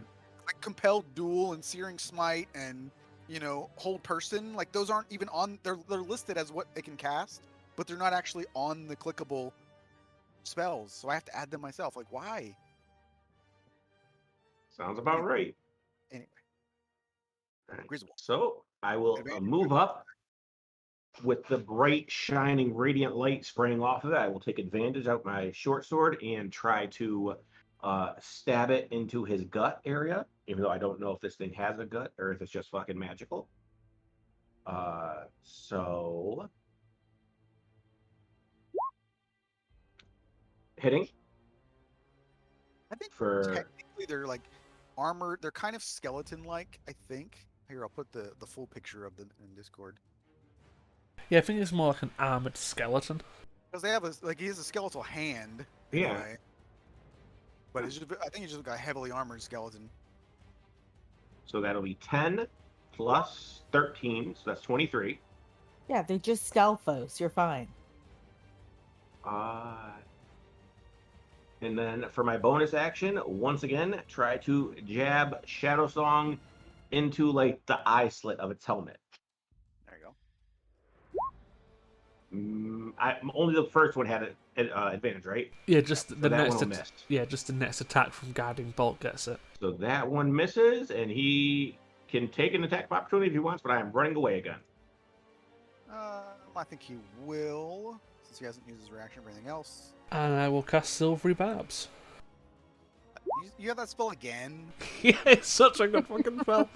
What is it? And What you is know it? what? It's extra fantastic because you're an order cleric, So right? yeah, so you get disadvantage, and I'm going to give Ragnar advantage, and because I've cast a spell on her, she can take a reaction to take an attack at advantage. Yeah. At disadvantage, it's still a 26, so I don't think it. Oh yeah, that definitely hits me.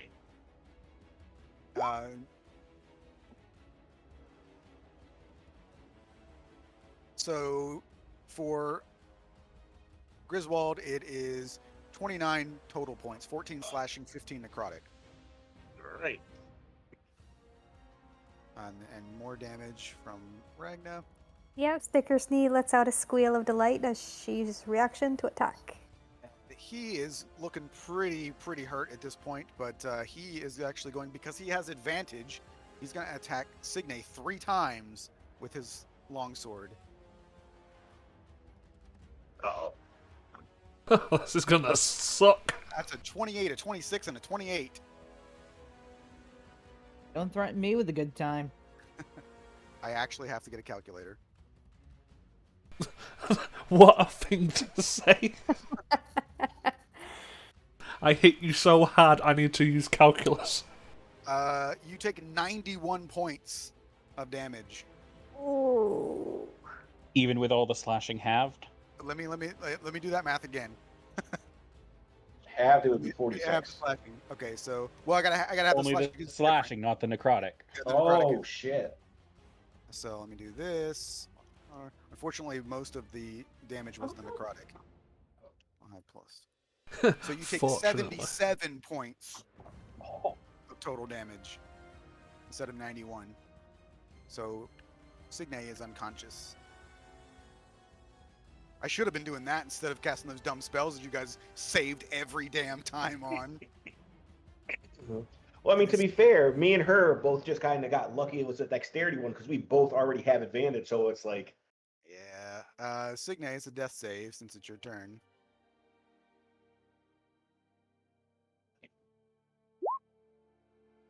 That's one failure, and it is Callum's turn. You just saw Signe go down. You Yep. probably actually Well, didn't let's see go it up. yet, but Can I just say, if you were to nat 1 there, you'd be fucked because I don't have anything resurrection based. No, wasn't in that I'm one good. only two Yeah. fails? Yeah, but And that one's 2 fails. And I'm going to fix her right now because Callum's going to go up and attack. And he's going to swing out twice with the quarterstaff. I assume those both miss. 20 hits. 20 hits. Yep. 7 bludgeoning. He's going to use his bonus action to do a flurry of blows, which costs a key point. The 12 definitely misses, It does. but he's going to replace the second swing with a hand of healing for free because he's a mercy monk. So, Signe, you are conscious at 7 hit points. Very nice. Thank you. And I assume she didn't have any conditions on her, so Rage. That was then the condition she had. yeah. Blinding And rage. So then Callum's just dipping back out to where he was, and that's his turn. I just like this idea that you're like, I just like to think of you like running, just sort of skipping the stairs, jumping up onto this little pillar, smacking at him, rolling past, Ragna, doing Yeah. the hand of healing, and then doing like backflips back, Yeah, it's like It's doing an action roll behind Ragna over to Signe, just like not even like a healing touch, just kind of kick her in the head till she wakes up. So Cirque du then- Soleil, just going all over the place. your theme music would literally just be Benny Hill. yeah, Yes. so Callum is basically Isildur's version of Dick Grayson. Yes. Nightwing. Ye- All right, Yes. Ragna. You just saw your Ragna. sister go down and then pop right back up. Yep. As Dick Grayson, Nightwing, rolls around and leaves. She is going to attempt to cast Compelled Duel on it for her bonus action. Wow, he has that spell too. That's not on his list. It's written, but it's not actually in the thing. So, Wisdom saving throw, and he has to beat a 17. He has advantage because he has magic resistance. Uh-oh. What was it again? Sorry. 17. Wisdom. Yes. 19. Okay. Well, she tried, and she's gonna use her action to keep up her attack.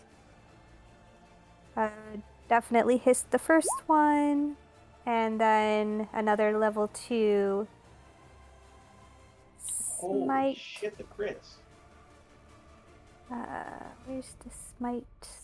Smite. That's not smite. Might as well do level 3 because he's undead to get Yep. all those dice in there. Will do. And do And it then twice double it. because it's a crit. Will do. again. There. 25 plus 13 is 38 plus 16 more is 54. I just found Callum. Okay. Does he stalk in dark places going, I'm Callum? No, I'm just like I put it in Like- Discord. His little combat roll. His little kick. I'm a monk. Kick. Yeah, you guys are sitting here doing like 20 something, 30 something damage. Callum runs up and smacks someone for like 9. All right, so he is looking really, really, really hurt at this point. If a skeletal being in a suit of armor can look really hurt, that's what he looks like.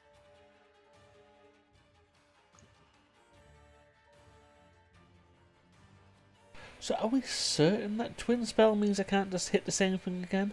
Yes, it specifically says that. To target a second creature in range. Yes. What if he has short-term memory loss and can't remember his first target? Yeah.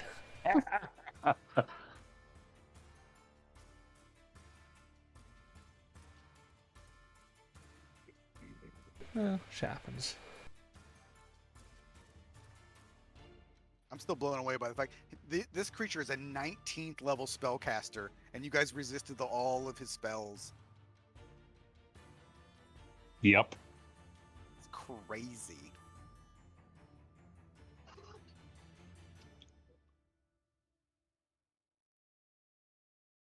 Welcome to Dungeons and Dragons, where if you have a plan, it immediately goes out the window. Yeah.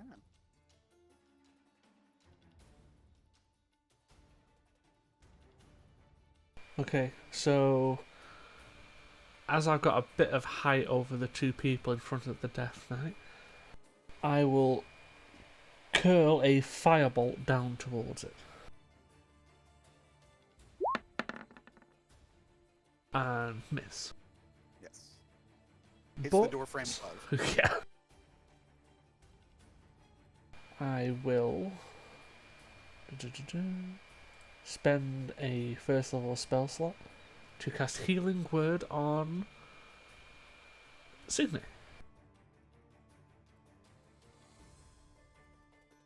I'll just cast that.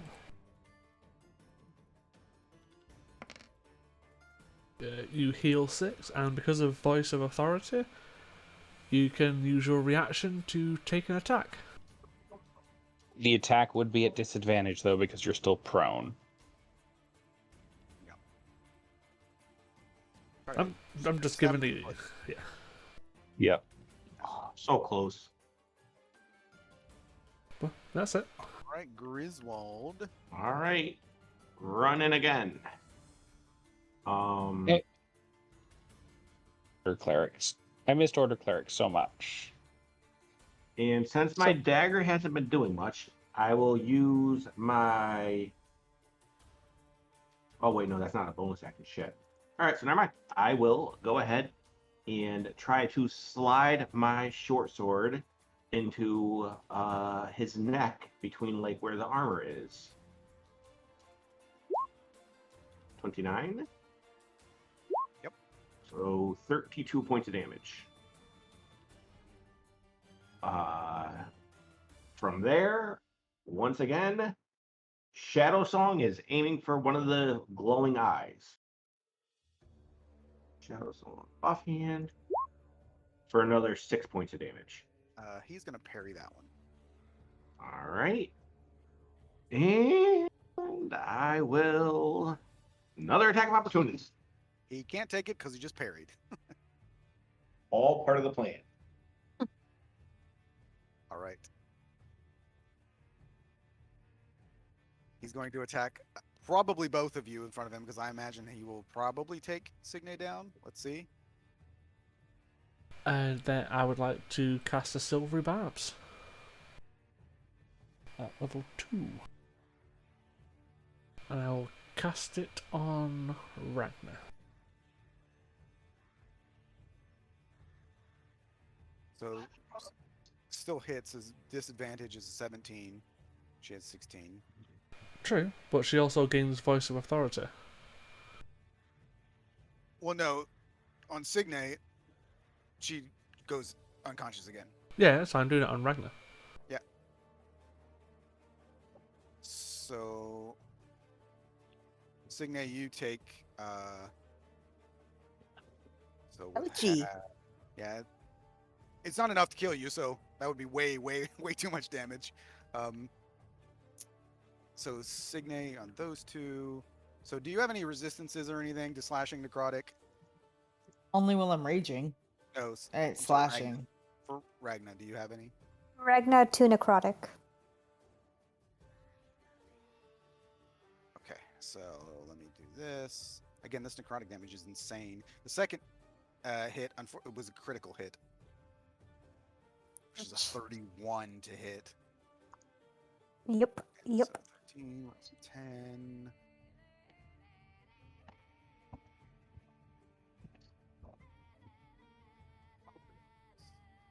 Okay, so with the necrotic damage halved, you take 64 points of damage. Yep. Ragna is also down. And that's his 3 attacks. Signe is another death save.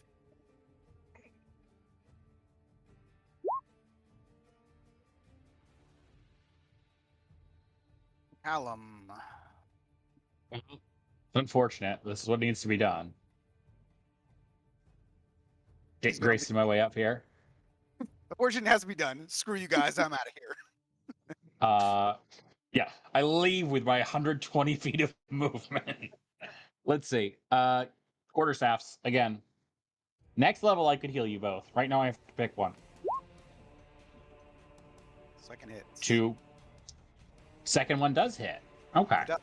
20 hits. I keep thinking of 20 misses on him for some reason. So 8 bludgeoning, and spend another key point on Flurry of Blows, 1 unarmed strike. And then the 1 point of the 1 healing is going to have to go to Ragna. Thank you. Ragna, you are conscious but prone at 5. And you also then- have advantage. Callum's out of there. She used her advantage on the swing, didn't she? No, she went down. Gotcha. So she still has the advantage from Silvery Barbs. True. Okay. Ragna's gonna use half her movement to get up. Snickers D is excited that she is up again. And she's Oh like, finally, you're up! We can continue battle! Both of them hit. no! And how would you like to do it? Ooh, she's going to jump up to her feet, slash right where Griswold has been stabbing into his eye, and slash his helmet in half somehow. And then her second stab will go down into his body. All right. You can cut the lid off and then just jam the sword down. Yep. And then Ragna's quickly going to kneel beside Signe and pump her with 30 lay on hands. All right. Thank you. You're welcome. And then she's gonna pump herself with her 10 healing hands. In today's video, I'll show you how to uncork champagne with a sword. All right. So Uh, we'll stop here. We